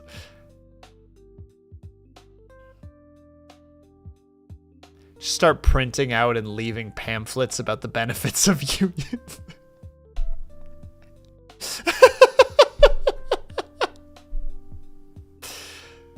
Get pulled into the supervisor's office. Just like, Will, we've noticed that you've been performing some specific type of behaviors. And I'm like, oh, what? Which ones are those? Oh, I'm gonna do the extra stretch link, by the way. Thank you. Oh. Oh. Oh, thank you kindly for that. I appreciate it.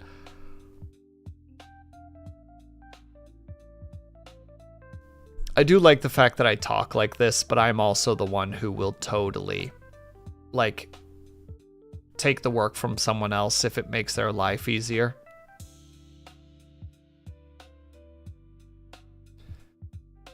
Like, I've definitely had it before where, now mind you, I get paid for this, just to be clear, but like I've had the team, like my team lead come up to me before. It's like, can you stay an extra half hour? Like, we're kind of desperate for extra hands. And it's just like, okay. Obviously with a caveat of like, am I getting paid for that extra 30 minutes? Yes. Tell me what you need me to do. But I think that's more respect for my team lead than it is for... It's definitely not for the company. I couldn't give two craps about the company. The company employs me. I do what I'm told to do. I get paid. That is the extent of my relationship with the company. But my team lead is a person that I get along with really well, that I would consider at least beyond an acquaintance. And if their life is made slightly easier by me being there for an extra 30 minutes, if my ride gives me the okay for the 30 minutes, then I'm there for the extra 30 minutes. Now, I don't do that for everybody.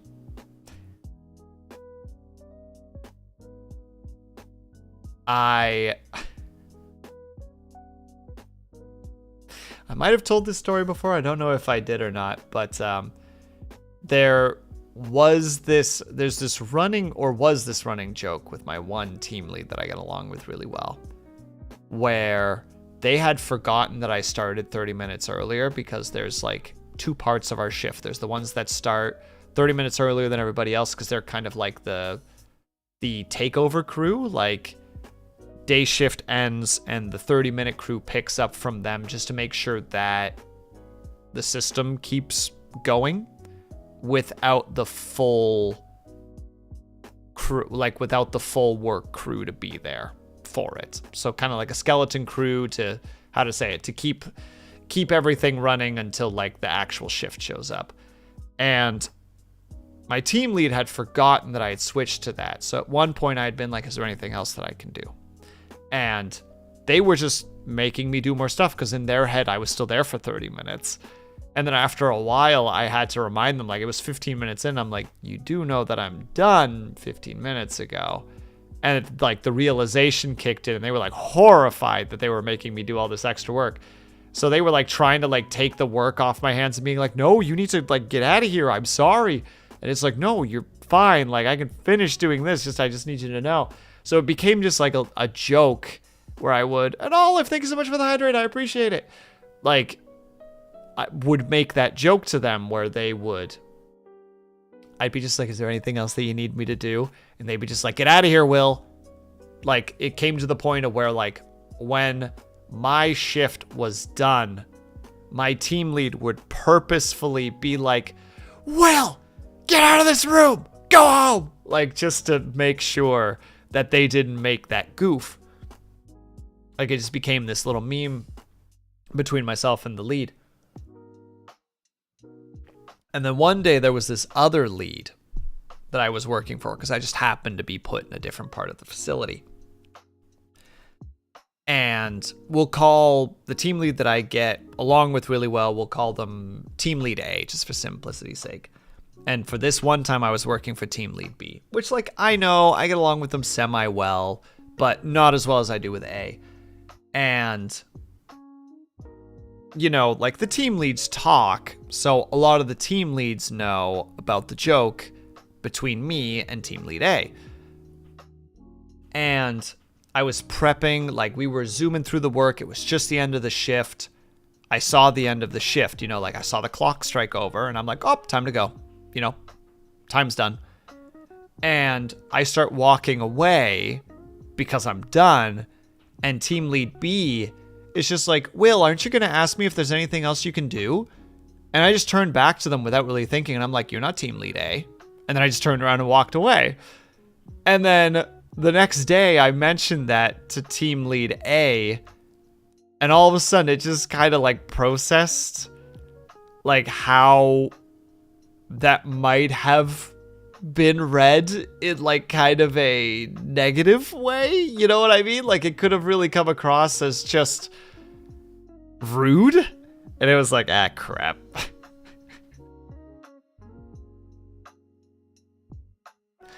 Oh dear. Have I accidentally made an enemy? Seems like that team lead didn't care that much, which is good, because team lead B can be sensitive at times. Choosing my words carefully. They can be sensitive at times. So, luckily that wasn't a thing, but moral of the story is I will do things for people that I respect. And apparently will unintentionally get a little bit sassy with people if they try to gain the same or they try to play the respect card when they haven't earned it. You know what I mean?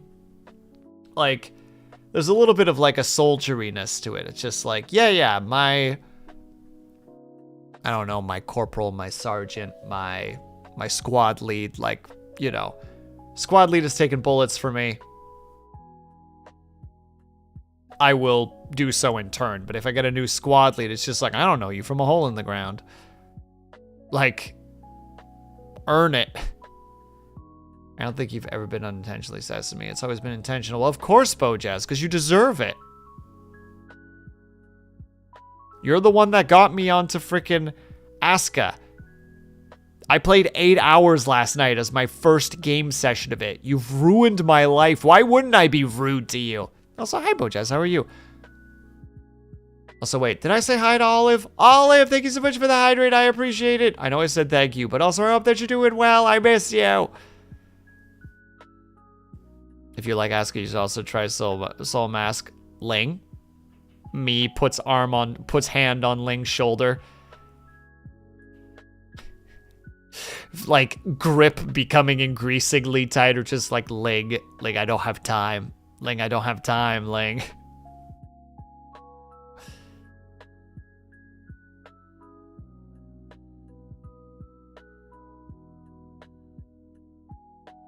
I'm real. I'm glad you're real, Olive. And also, I appreciate you using the cozy. The cozy's a good time. I'm just listening to your sweet ASMR voice. Oh, I need to start making ASMR content again. I don't know why, but that's now in the back of my head where it's just like, gotta do ASMR again, which I think I'm gonna try to record tonight. It'll just be something simple. It'll be like a VTuber rambles to you about random topics. ASMR. You need more new content. I'm working on it, Bojazz. I sneezed earlier. It's okay. ASMR will trap you into a room and info dump you. Just like today, we're going to talk about the history of trams. It all started in 1842. No, where are you going? This is important.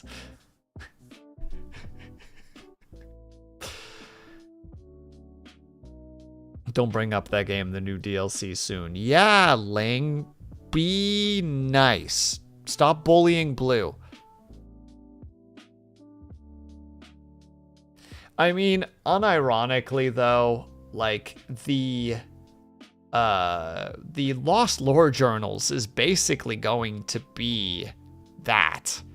Like, it's going to be me telling my own D&D world's history in the form of a podcast, you know? So it's like, I mean, you could almost classify it as ASMR to some degree, because I will be talking relatively calmly and slowly while talking about it, so, you know, not wrong. There's an ASMR-ness to it, I'm sure, for some people.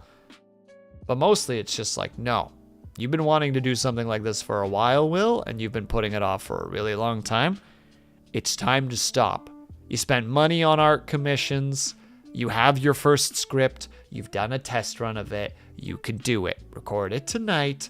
Make sure that it sounds good. And if it works, get the rest of the stuff figured out and put it out by the end of January. Gosh, Dang it, you lazy bum. Also, we have ads coming up. I'll be back ASAP. You guys know what to do in the meantime. I know you do. I'll be back soon. BRB.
And we're back.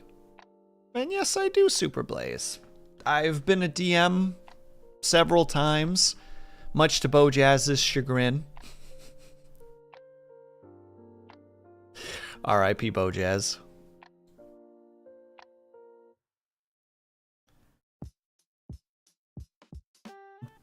And it's mostly because I need to, like, from scratch build worlds.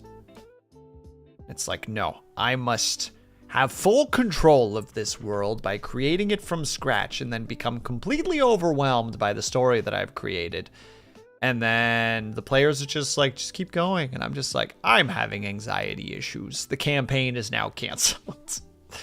Why am I like this? Also, I hope your Warhammer painting is going well, by the way, Bojazz.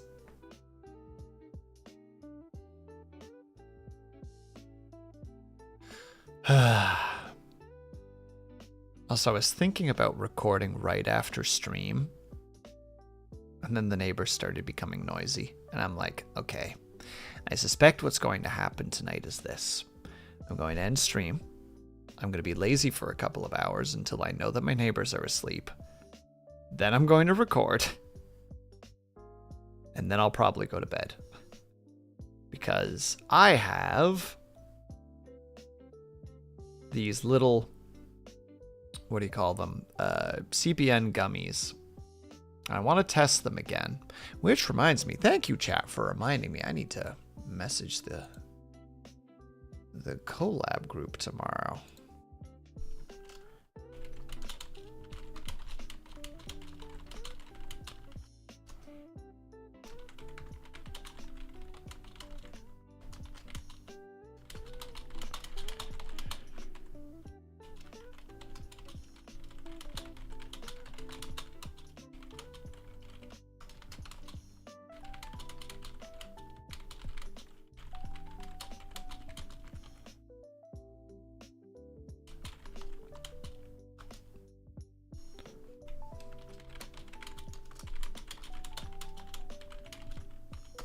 There we go.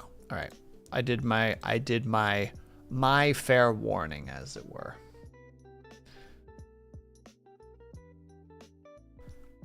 Oh wait, Bojazz, are you still there?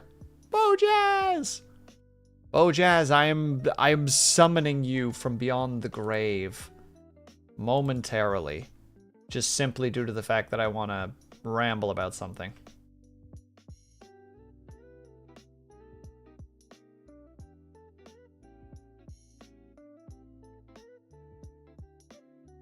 Oh god, and now I can't remember what the darn thing is called. Oh, it was Worlds Without Number. That's what it was. Nope, I've lost him. He's gone. Never coming back. R.I.P. Ah well. C'est la vie, as the children say.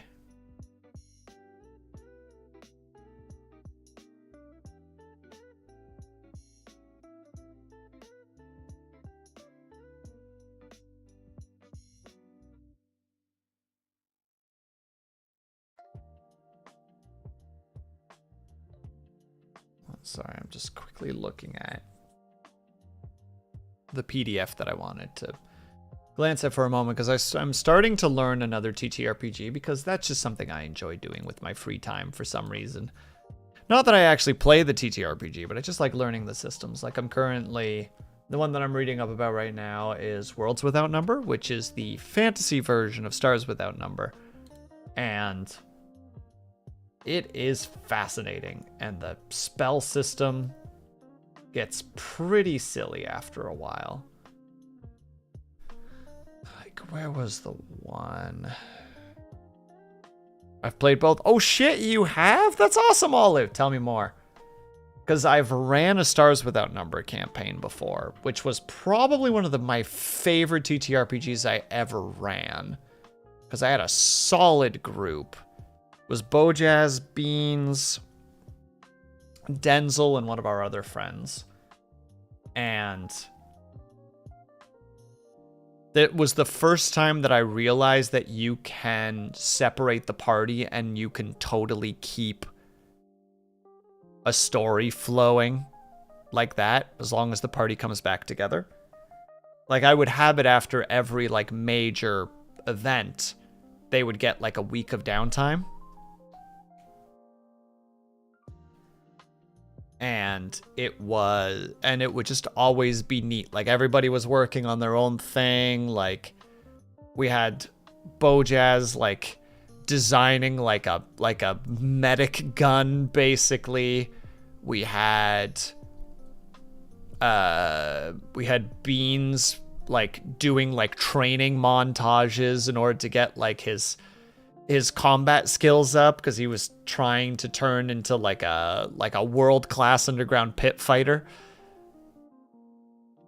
We had Denzel like slowly trying to figure out who he was as a VR character. Like he was a robot.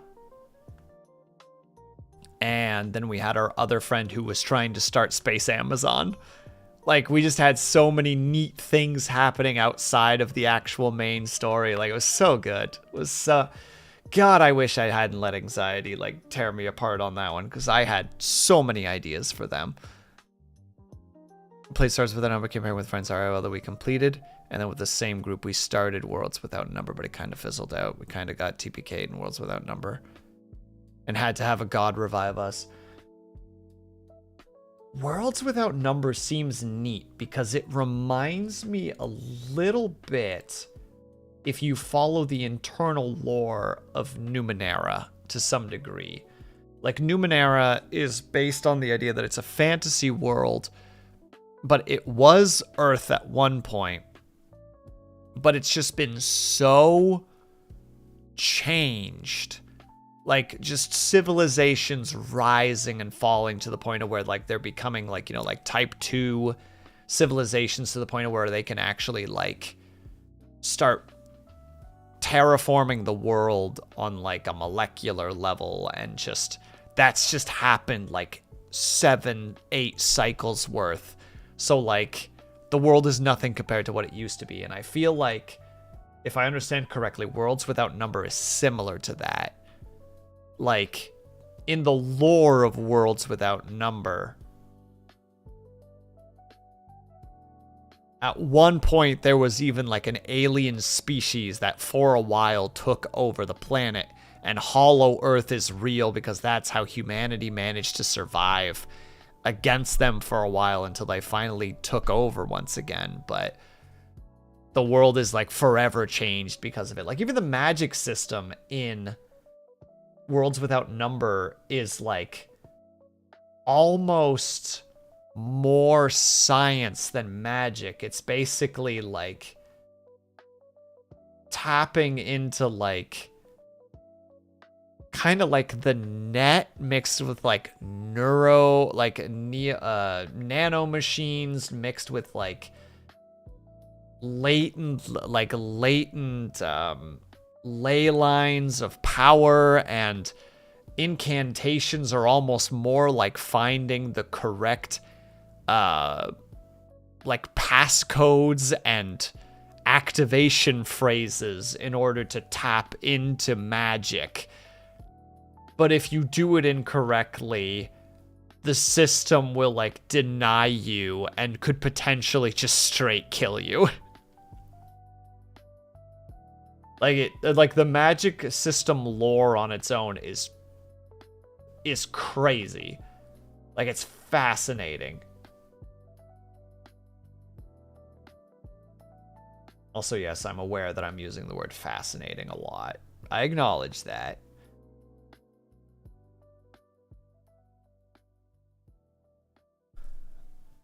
What was the one? I think there was a spell specifically in the Necromancer spell list that I thought was really funny.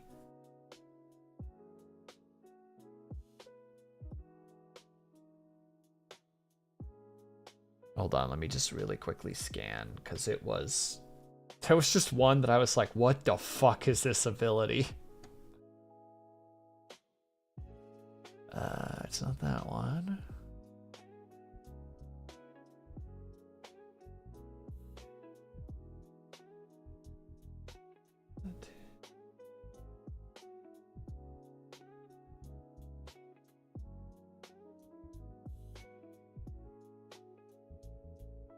Dang it, I can't find it at the moment.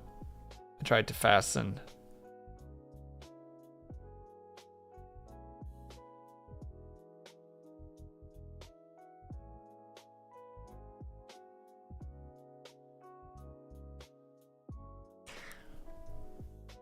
Scotty, what the fuck are you talking about? To quote that one dog, Or none of this makes any sense, and frankly, none of this makes any sense.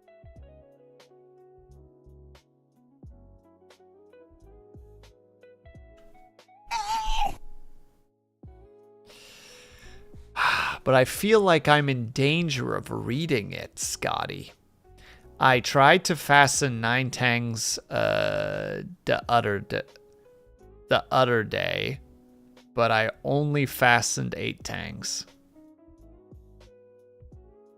See, I'm reading it incorrectly because my dyslexia. I'm sorry, but I do kind of understand.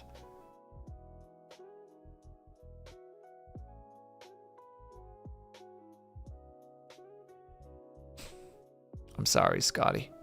I'm sorry I failed you. I'm also so determined to find this darn spell.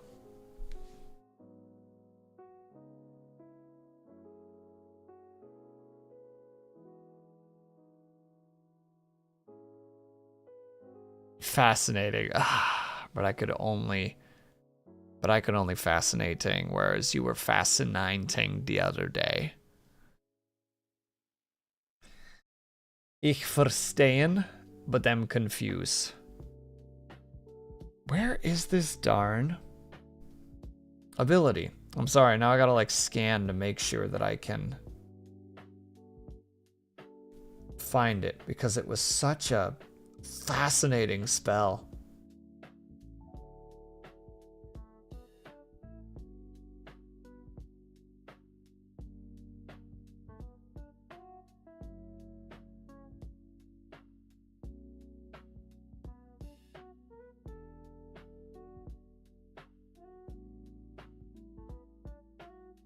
Maybe I'm looking at the wrong spell list. Was it not Necromancer?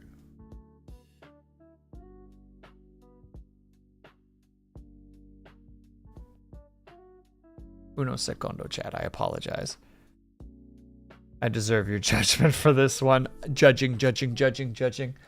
Now I'll get to you after I'm finished reading the madness that is some of these spells. I can't find it, and I'm so bitter about it. The problem is, too, is that none of the actual, like, words on here, like, the spells are such complicated terms. Like, if I was actually playing a GM for this game, it would be just like, someone's just like, I would like to cast the Long Ember Moment, and I'm like, and what does that do? It's like, oh, well, this spell may be cast as an on-turn spell, provoking no others, provided no others have been cast this round, and targets a single willing or helpless creature the caster is touching. The subject is shifted out of the flow of conventional time, freezing or becoming limed in a and being limed in a pale sepia light. They and all their carried possessions are rendered impervious to non-magical harm and are frozen in temporal status until the spell ends or is dispelled.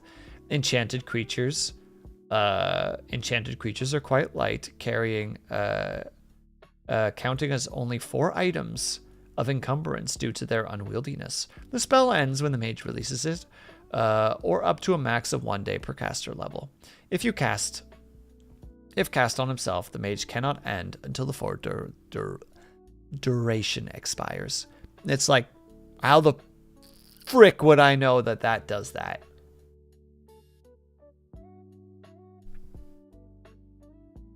Based on the Long Amber Moment.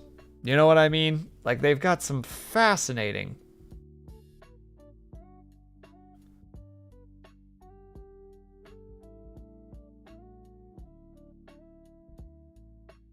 titles for their stuff.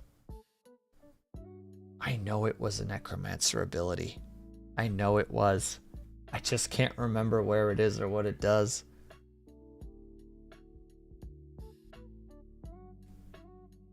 But I'm now, like, determined to find it, you know?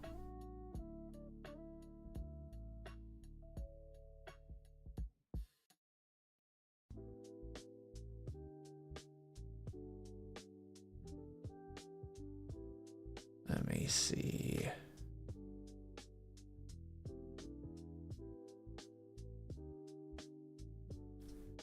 No.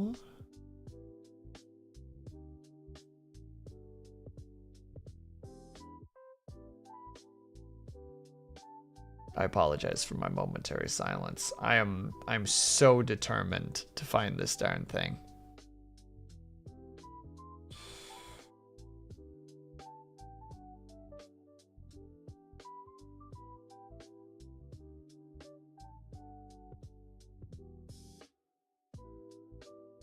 Ugh, I swear if it happens to be under the high magic, I'm gonna be so bitter about it. Because it's such a complicated... Again, there's like nothing to like immediately grab onto. It's like, oh, it must be this one because... Blah, blah, blah, blah.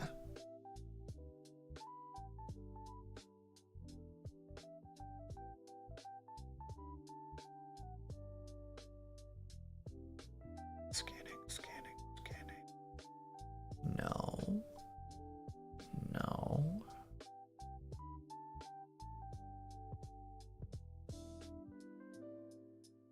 Larg. I don't think I'll be able to find it. Not without actually sitting here quietly and reading, and that's not entertaining. That's not what we do around here.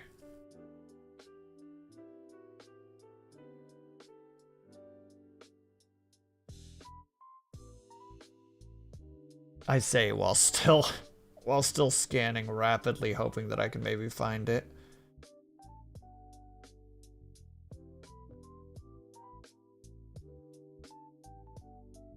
No, I think it's out of range for me right now. I just don't want to stay. I don't want to particularly like take a pot shot at it because it was a very specific spell. And it was just such a strange spell. I remember being so flabbergasted by what it did that I ended up having to explain to a coworker what was happening. You know, like, it's just like, hey, I need to talk to you about something. And they're like, oh yeah, what's up? And it's just like, I'm going to read you how this spell works. And he's like, okay. And then I told him, and he's like, what?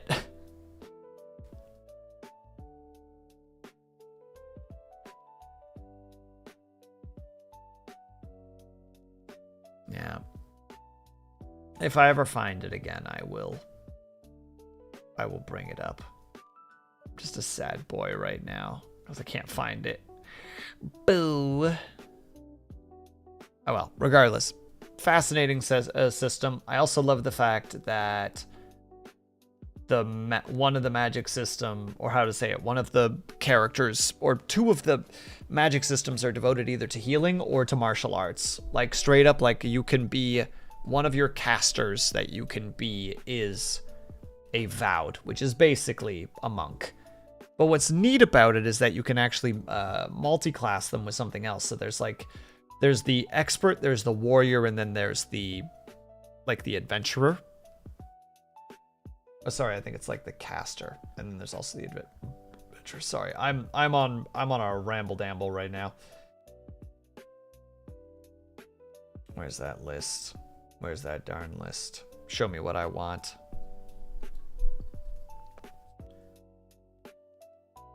Yeah, there's the expert, there's the mage, and there's the warrior, and there's the adventurer. The mage is purely arcane.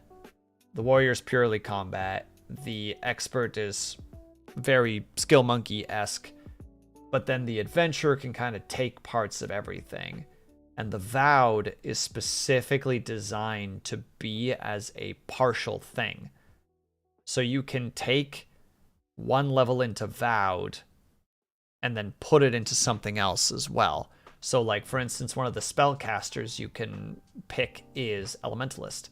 So if you take the Vowed Elementalist, you can basically make the equivalency of Avatar. You know, like you can make Aang, because you're like a martial arts Elementalist. But you can also be a martial arts warrior, so that you have the martial arts skill, but you can also dish out damage and have more hit points, versus you can be a Vowed expert so that you actually have more like skill points and such. I am now on TTRPG ramblings. I apologize. These are things that tickle my fancy lots, and I appreciate that, Super Blaze. Sorry I didn't see the message. I got in deep.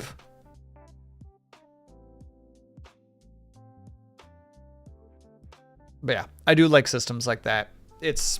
You can do the same thing or to some degree the same thing with Stars Without Number, but it's more sci-fi related. But there's still magic, but the magic is in the form of psychic characters.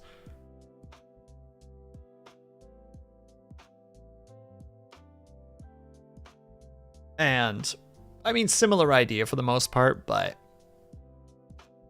more like use the power of the mind to mess with things rather than use like the energies around you to mess with things.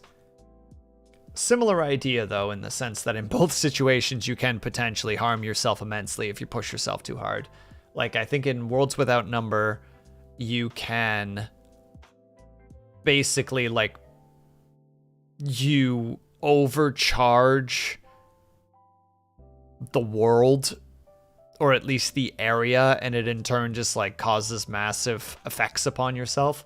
Whereas in Stars Without Number, you literally have parts of your brain that are like dedicated to like the psychic, where the psychic actually like physically burns a part of your brain. And the way that you survive it is that you force like your psychic powers to flow through certain parts of your brain in a way so that it doesn't that it doesn't kill you.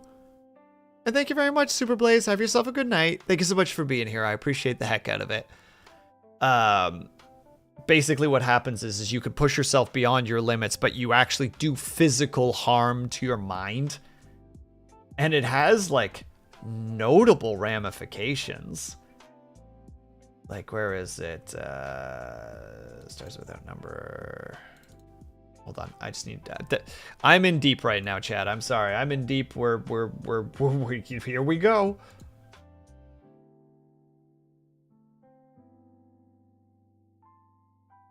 Let me just find that one particular topic because I do want to. Yeah, so if you burn yourself further to push yourself beyond the limits that you can, every time that you do, you have to roll a d6. And on a 1 and a 2, you lose a wisdom score. On a 3 and a 4, you lose a constitution score.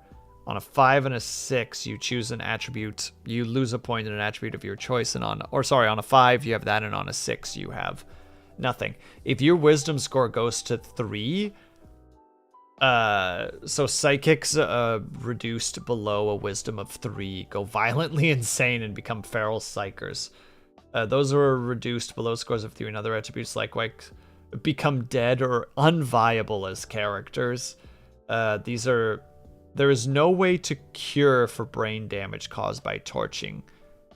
Even advanced pre-tech technology with no generally known remedy. So yeah, if you push and you roll poorly, you can permanently damage your character to the point of where if it goes far enough, your character essentially goes into what the heck do you call that?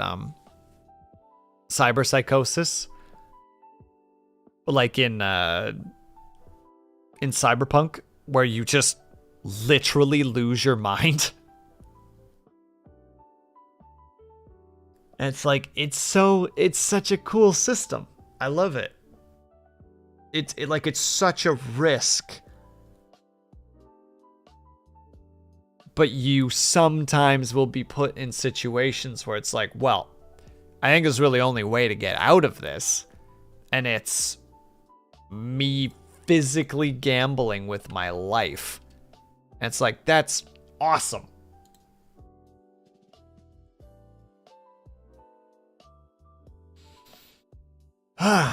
Sorry, I got very, very into that. Too much. Should have just recorded it all with really calm music in the background and should have just explained it more quietly. And then I would have had my ASMR, my ASMR video for the month. Just like, yeah, don't worry about it. We're gonna talk about stars without number. And just the things that I appreciate about it. That's just what's going to happen. Every month I learn a new TTRPG, and every month I make an ASMR video that's just me talking about the TTRPG, but just really quietly. Perfect. Brilliant. No notes. Flawless. I just wish Stars Without Numbers had good aliens. Look here, Bojazz. I was trying to talk to you earlier about that, and you didn't respond because you were too busy painting. But also, my aliens were cool. Fuck you. Not my fault that you were like, yeah, I want to play a human. I want to play an alien, then I gave you human. And then you're just like, all these aliens suck. Captain distracted me for a while. What I missed? You missed everything. I've been ranting and raving about and thank you. And congratulations on the 5 watch streak, Ren.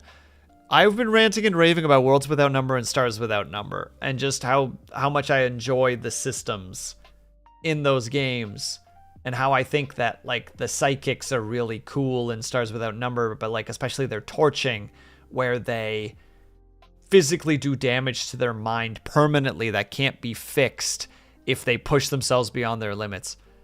You gave me a drug addicted alien. Oh my god, that's not true. I gave you the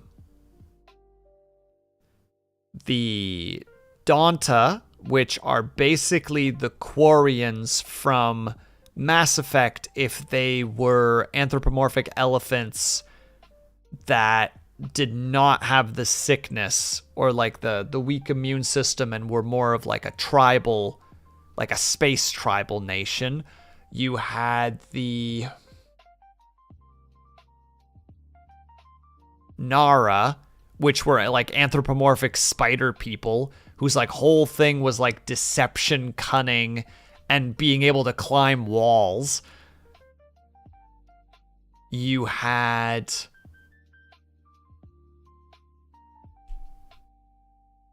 do I still have access to that? I think I still do. I do. Let me see if I can find that information. The Ilmar, they were the hedonist.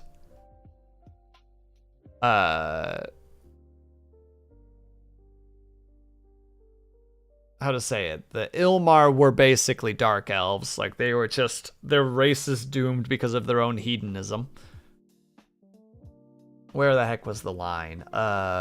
The Ilmar, a race doomed by their own hedonism. The Ilmar have all but destroyed their own homeworld. They are now scattered to the universe, living out their lives in substance-induced bliss for the ever-closing end of their species. Long living, they spend their lives dealing with the sickness that they call the itch. I think it was a really cool system. The itch, the hedonistic nature of the Ilmar causes a need for vice. While affected by the itch, all non-combat skills are reduced by 1. To remove this, you need to spend 100 credits. 100 credits per level on vice. It can be drugs, alcohol, sex, whatever you want it to be. After finishing your bender, the itch subsides. For the next week, once per day, you can choose to re-roll your chosen skill, your chosen bonus skill, and choose which one you want. After the week, you will enter a calm for a month. After a month, the itch returns. I think that that's a really cool system for a species. I think that's neat. Fuck you. Also, there were the Soban. The Soban had psychic aptitude, and their origin skill was connection, or was Connect. They had the psychic attribute. Was it a good match for the healer? The Soban were literally what I gave to you, and you're like, yeah, being a human is better because I...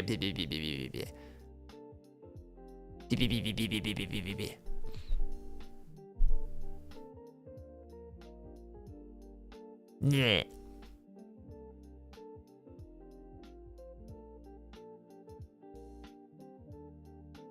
I think that all of my races were cool. Fuck you. No, Ren, Connect is a skill in the game that is like the equivalency of like... What's a good way to describe it? You know what? I'm just going to open up the PDF again and we're just going to read it. That's so much easier. Let me see. Character creation.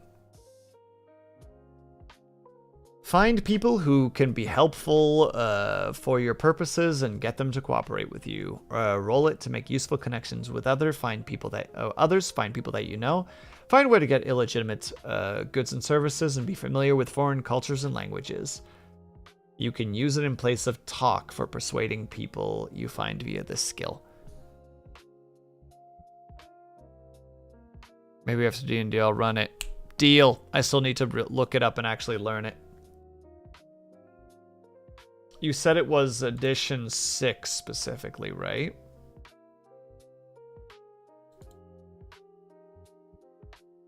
Because, yeah, I have the books. I just need to read it.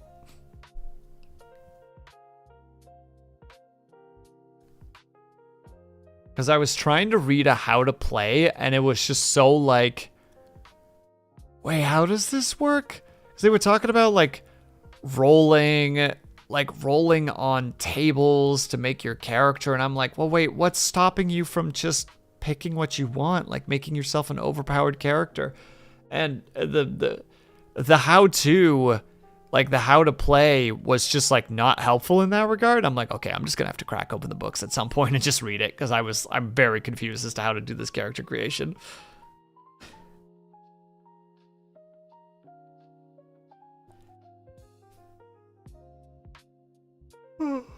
Excuse me. I want to play more D&D so bad. Yeah, I saw that you were playing the other day. I was lurking. I didn't get a chance to see much of it, but I was lurking.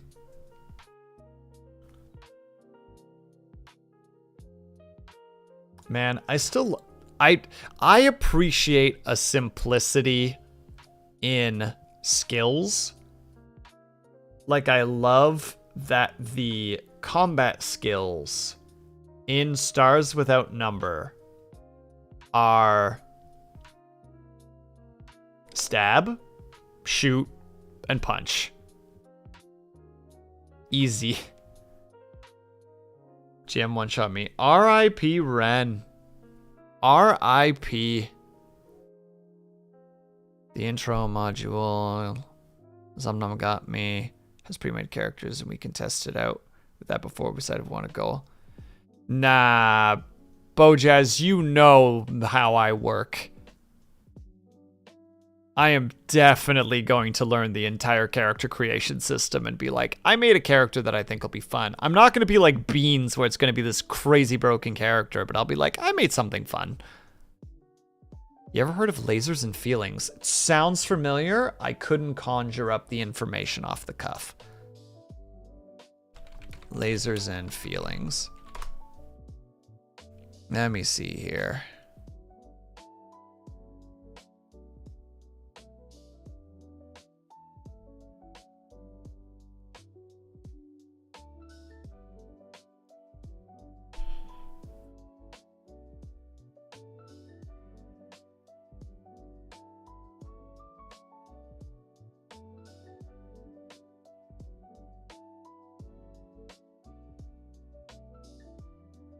There's a lot of hearts on this little, simple little thing.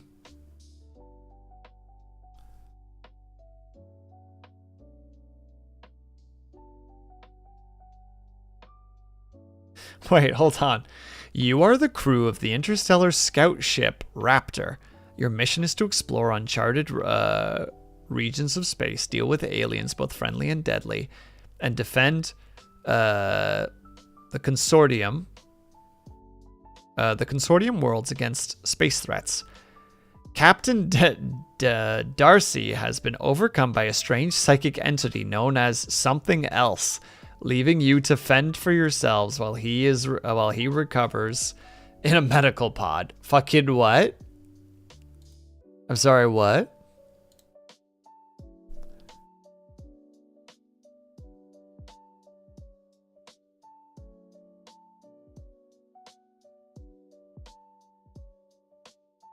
We have 2 stats, lasers and feelings. All combat, roll lasers. All RP, roll feelings. Boom game. That's incredible. Hold on, I need to read more about this.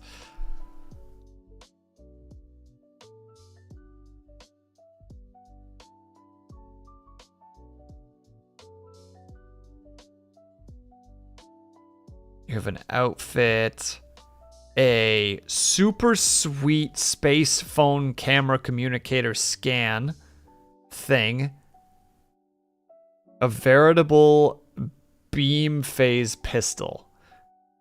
You can pick your goal, and the character goals can be one or create your own. Become captain, meet new aliens, shoot bad guys, find new worlds, solve weird space mysteries, prove yourself, keep being awesome.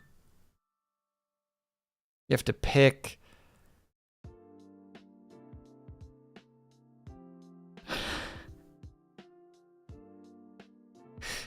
This is fascinating. This is interesting. When you do something risky, you roll a 1d6 to find out. Get +1 if you're prepared.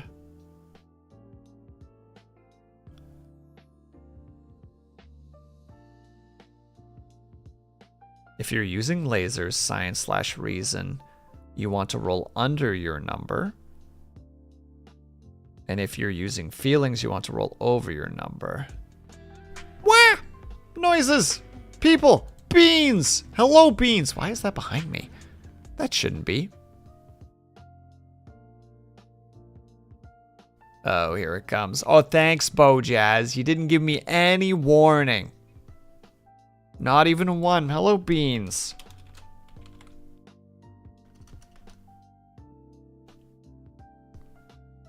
I hope that your adventures in Helldivers went well.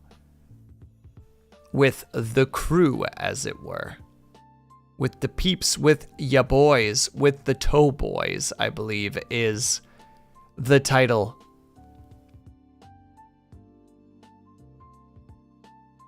Of your posse, as it were.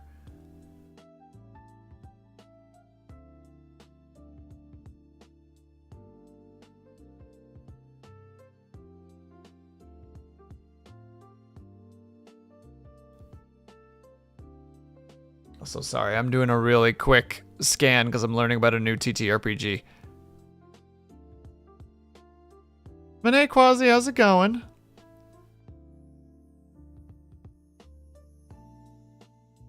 Just said you were talking mad shit. I was not. I was talking mad shit to him because he was all like, your aliens that you made for Stars Without Number were bad. And I was like, nope, you're just straight wrong. And here's why.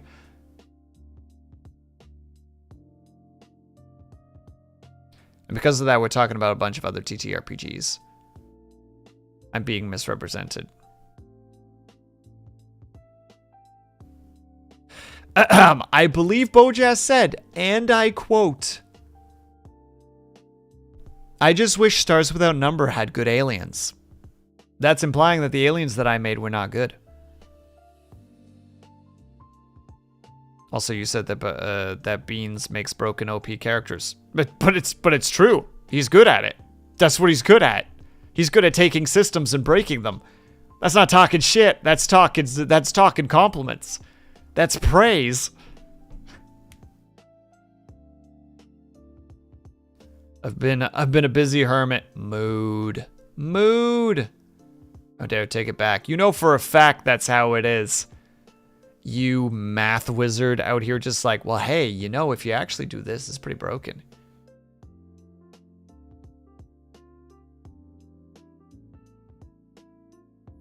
And then Beans, he says, you're just putting words in my mouth at this point, Mr. Bojazz. Why don't you go back to painting your miniatures?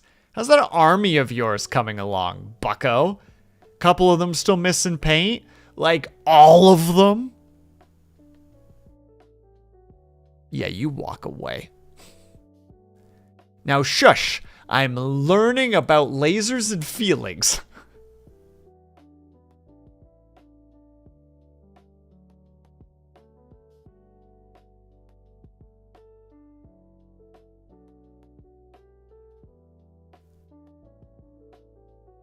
Excuse me.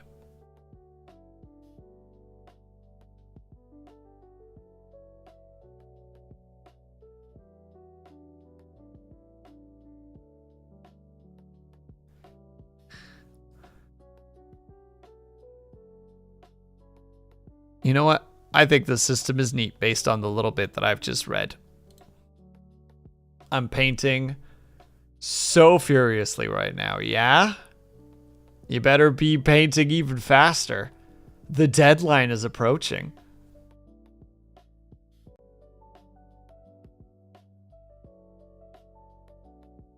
I'm sorry to hear that, Titanic. I hope that's that your internet starts to treat you right soon. Yeah, Beans, if you need to go take care of yourself, by the way, please by all means do so. You know the drill. If you need to get up and stretch, hydrate, eat, decompress, sleep, any of the big five, please by all means do so. I will attempt to keep your peeps entertained for a momentary amount longer. I'll probably be going for another 6 minutes or something. Because, man, I'm tired. Another reminder that caffeine doesn't do anything to me. It just makes me sleepy. Bleh. Also, what are you painting specifically, Bojazz, if you don't mind me asking? But yeah, now I'm just in TTRPG mode. It's awful. I'm just here now. I'm gonna get violent with my neighbors, I swear. I'm just gonna start doing violence.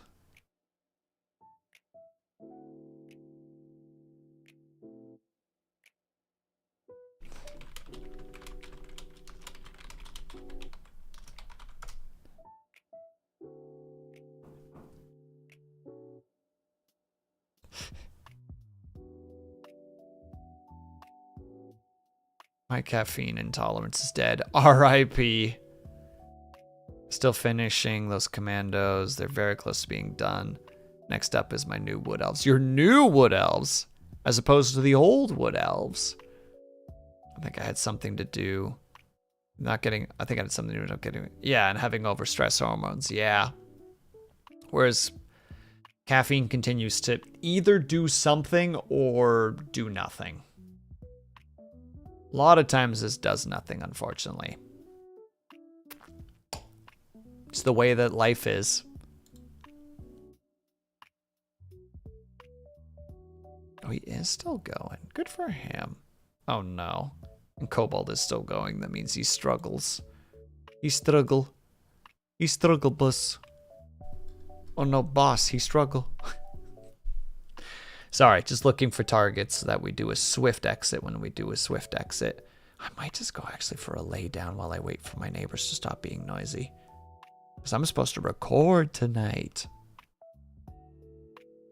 We'll see if it works.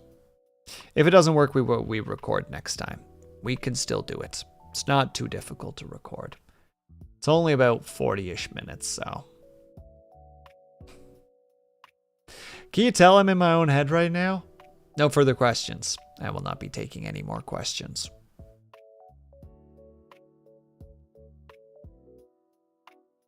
Hopefully I'm staring at the camera. I don't know if I am or not, though, because I can't see myself. Old wood elves are some of the first models I ever had. They've been in storage for years. But I'm getting into the old world this year, so I pulled them out again. Very much out-of-date models. So I also bought some of the new sculpts. Ah. Okay, they're Mr. Disposable Income. Can't see it, but I have my hands in the air at the moment, just going like, wow, look at this guy. He can spend money or something. What a weirdo. Are you actually going to be playing with your wood elves, by the way, Bojaz? Or are you more just like, I want these? And I'm going to just enjoy painting them.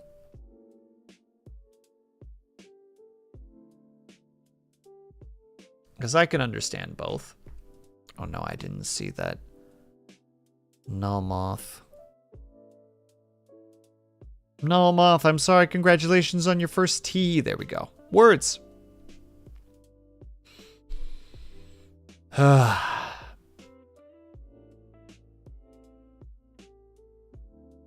first game is set in the first, but it's gonna be with my old models. Nice. Are you gonna have a good time? You better have a good time. And Ren, congratulations on your chocolate tea. I'll have to play semi-regularly through the year with the new ones. Hell yeah. Are the new ones then I presume are Age of Sigmar then, right? Pushes up glasses. Glasses fall off. I know nothing about Warhammer Fantasy. Or so little that it basically doesn't matter. It's like, hey man, what are you doing over there?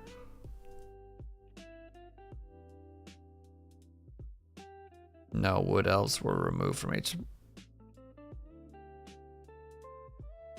What? I did not know that. Only the Dryads survived, and they were rebranded as Sylvaneth? Sylvaneth?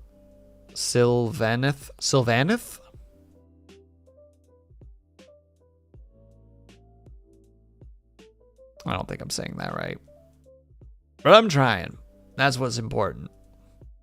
We do an effort. Aren't actually new. They are just newer because my models. So they're very old. So they still work. Are they paintable? Then they're fine. They're good. I will not have you crap talking your tiny little old models. You show respect to your old models. Gosh dang it. Don't care if they're old. They're still good boys.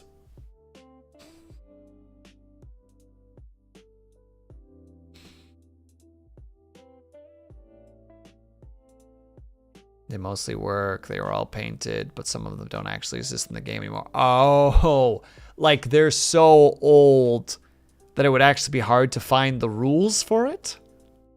Oh, wait a second. Isn't the game now actually separated into two systems? Like straight up there's Age of Sigmar and there's the old world?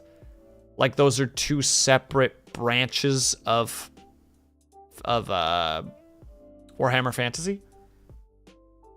I'm trying to piece this stuff together on the fly, so if I'm saying things that are obvious, I apologize. I'm just straight up like, wait, I don't actually know any of this, but I'm starting to try to detective work. I got the detective cap on, or at least I'm trying. I'm like, no, I can solve this. This mystery is not beyond me. You didn't see nothing. There wasn't a yawn. I didn't yawn at all. It used to be Warhammer Fantasy, now Old World. Effectively revived the old game for all the old fantasy players who weren't happy with Age of Sigmar. While I'm not shocked that people weren't really down with Age of Sigmar, because, you know, there was a lot of like, and all your armies don't exist anymore. They don't count. You have to buy new ones. I could see some people being like, that's stupid. I've spent years painting this army and learning its methods and its systems. Why would you do this? I am curious though. Do you think that Games Workshop already had the idea in mind to branch it? Or do you think it was backlash that they were like, well, hold on now. We can fix this.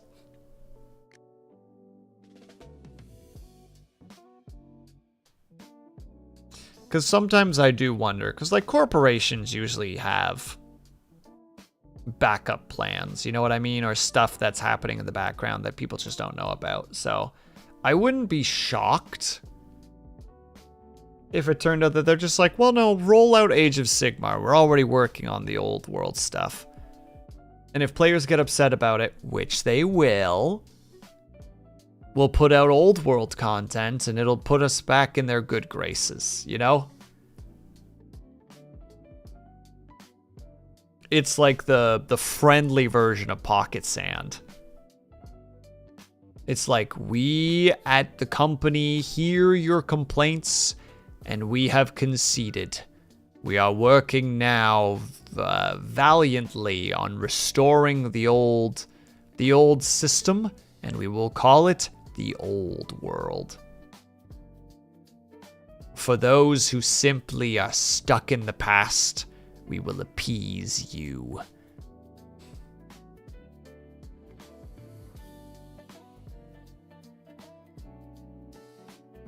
Or maybe they straight up were like, oh, we were not prepared for them to be upset about this.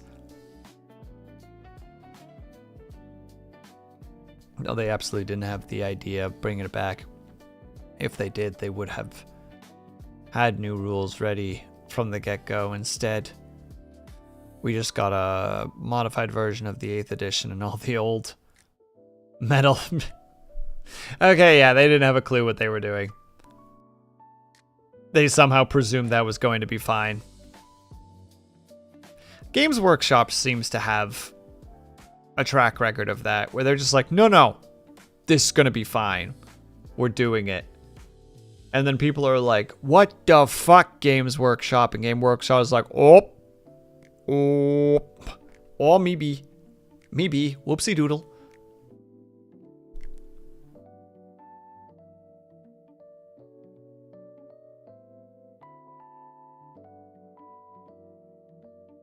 Yeah, that sounds correct. That sounds like something a corporation would do, where they're like, I spy a new trend. Let's jump on the trend. And everyone's like, but we liked what was happening. And they're like, all the rules are different now. Also, half your army or almost all your army is obsolete.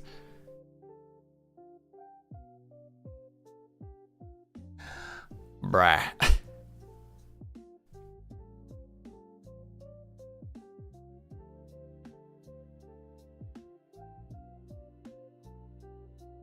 Sorry, I'm just enjoying the wow, wow, wow, wow, wow. The bright side, re-releasing the old world has actually reinvigorated the rank and file game community, so it's growing pretty quickly. Something satisfying about wheeling a brick of units around on a tabletop.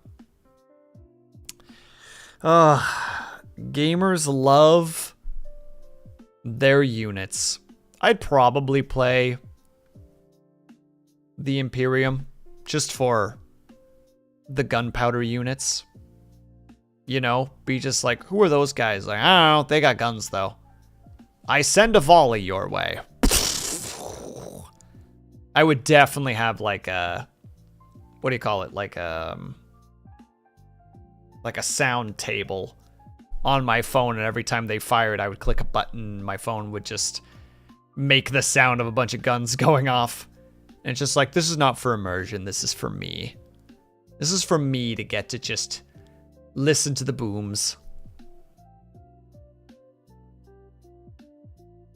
With my striking scorpions.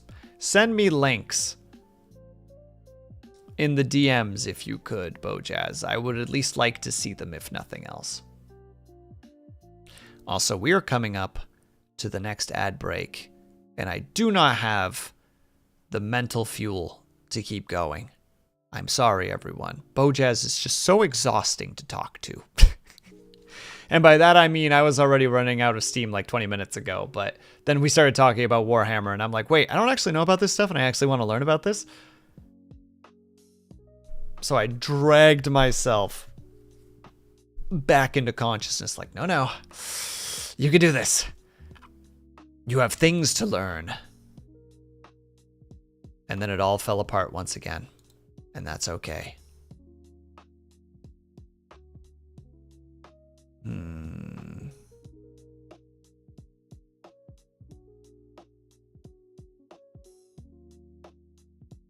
Who do I target in this regard?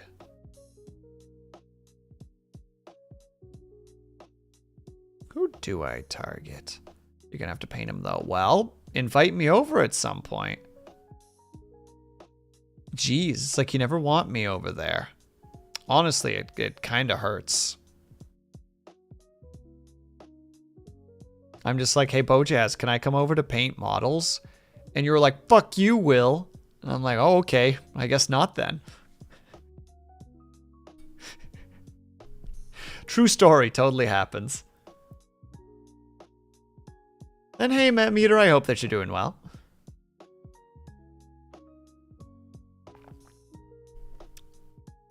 Yeah, that scenario definitely happens all the time, like once a week minimum. And don't get me started if Bojazz hits the cider, then it's like unprompted. Like I'll come home from work and I'll just see a text message that's just like friendly reminder, fuck you. It's like, oh, thanks, Bojazz. Kind of getting kicked while I'm down, but I'm sure that's fine.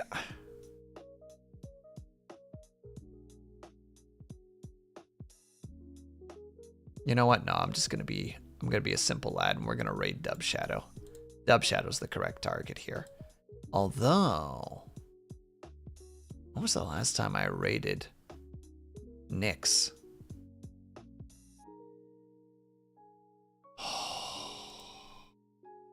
The difficulties.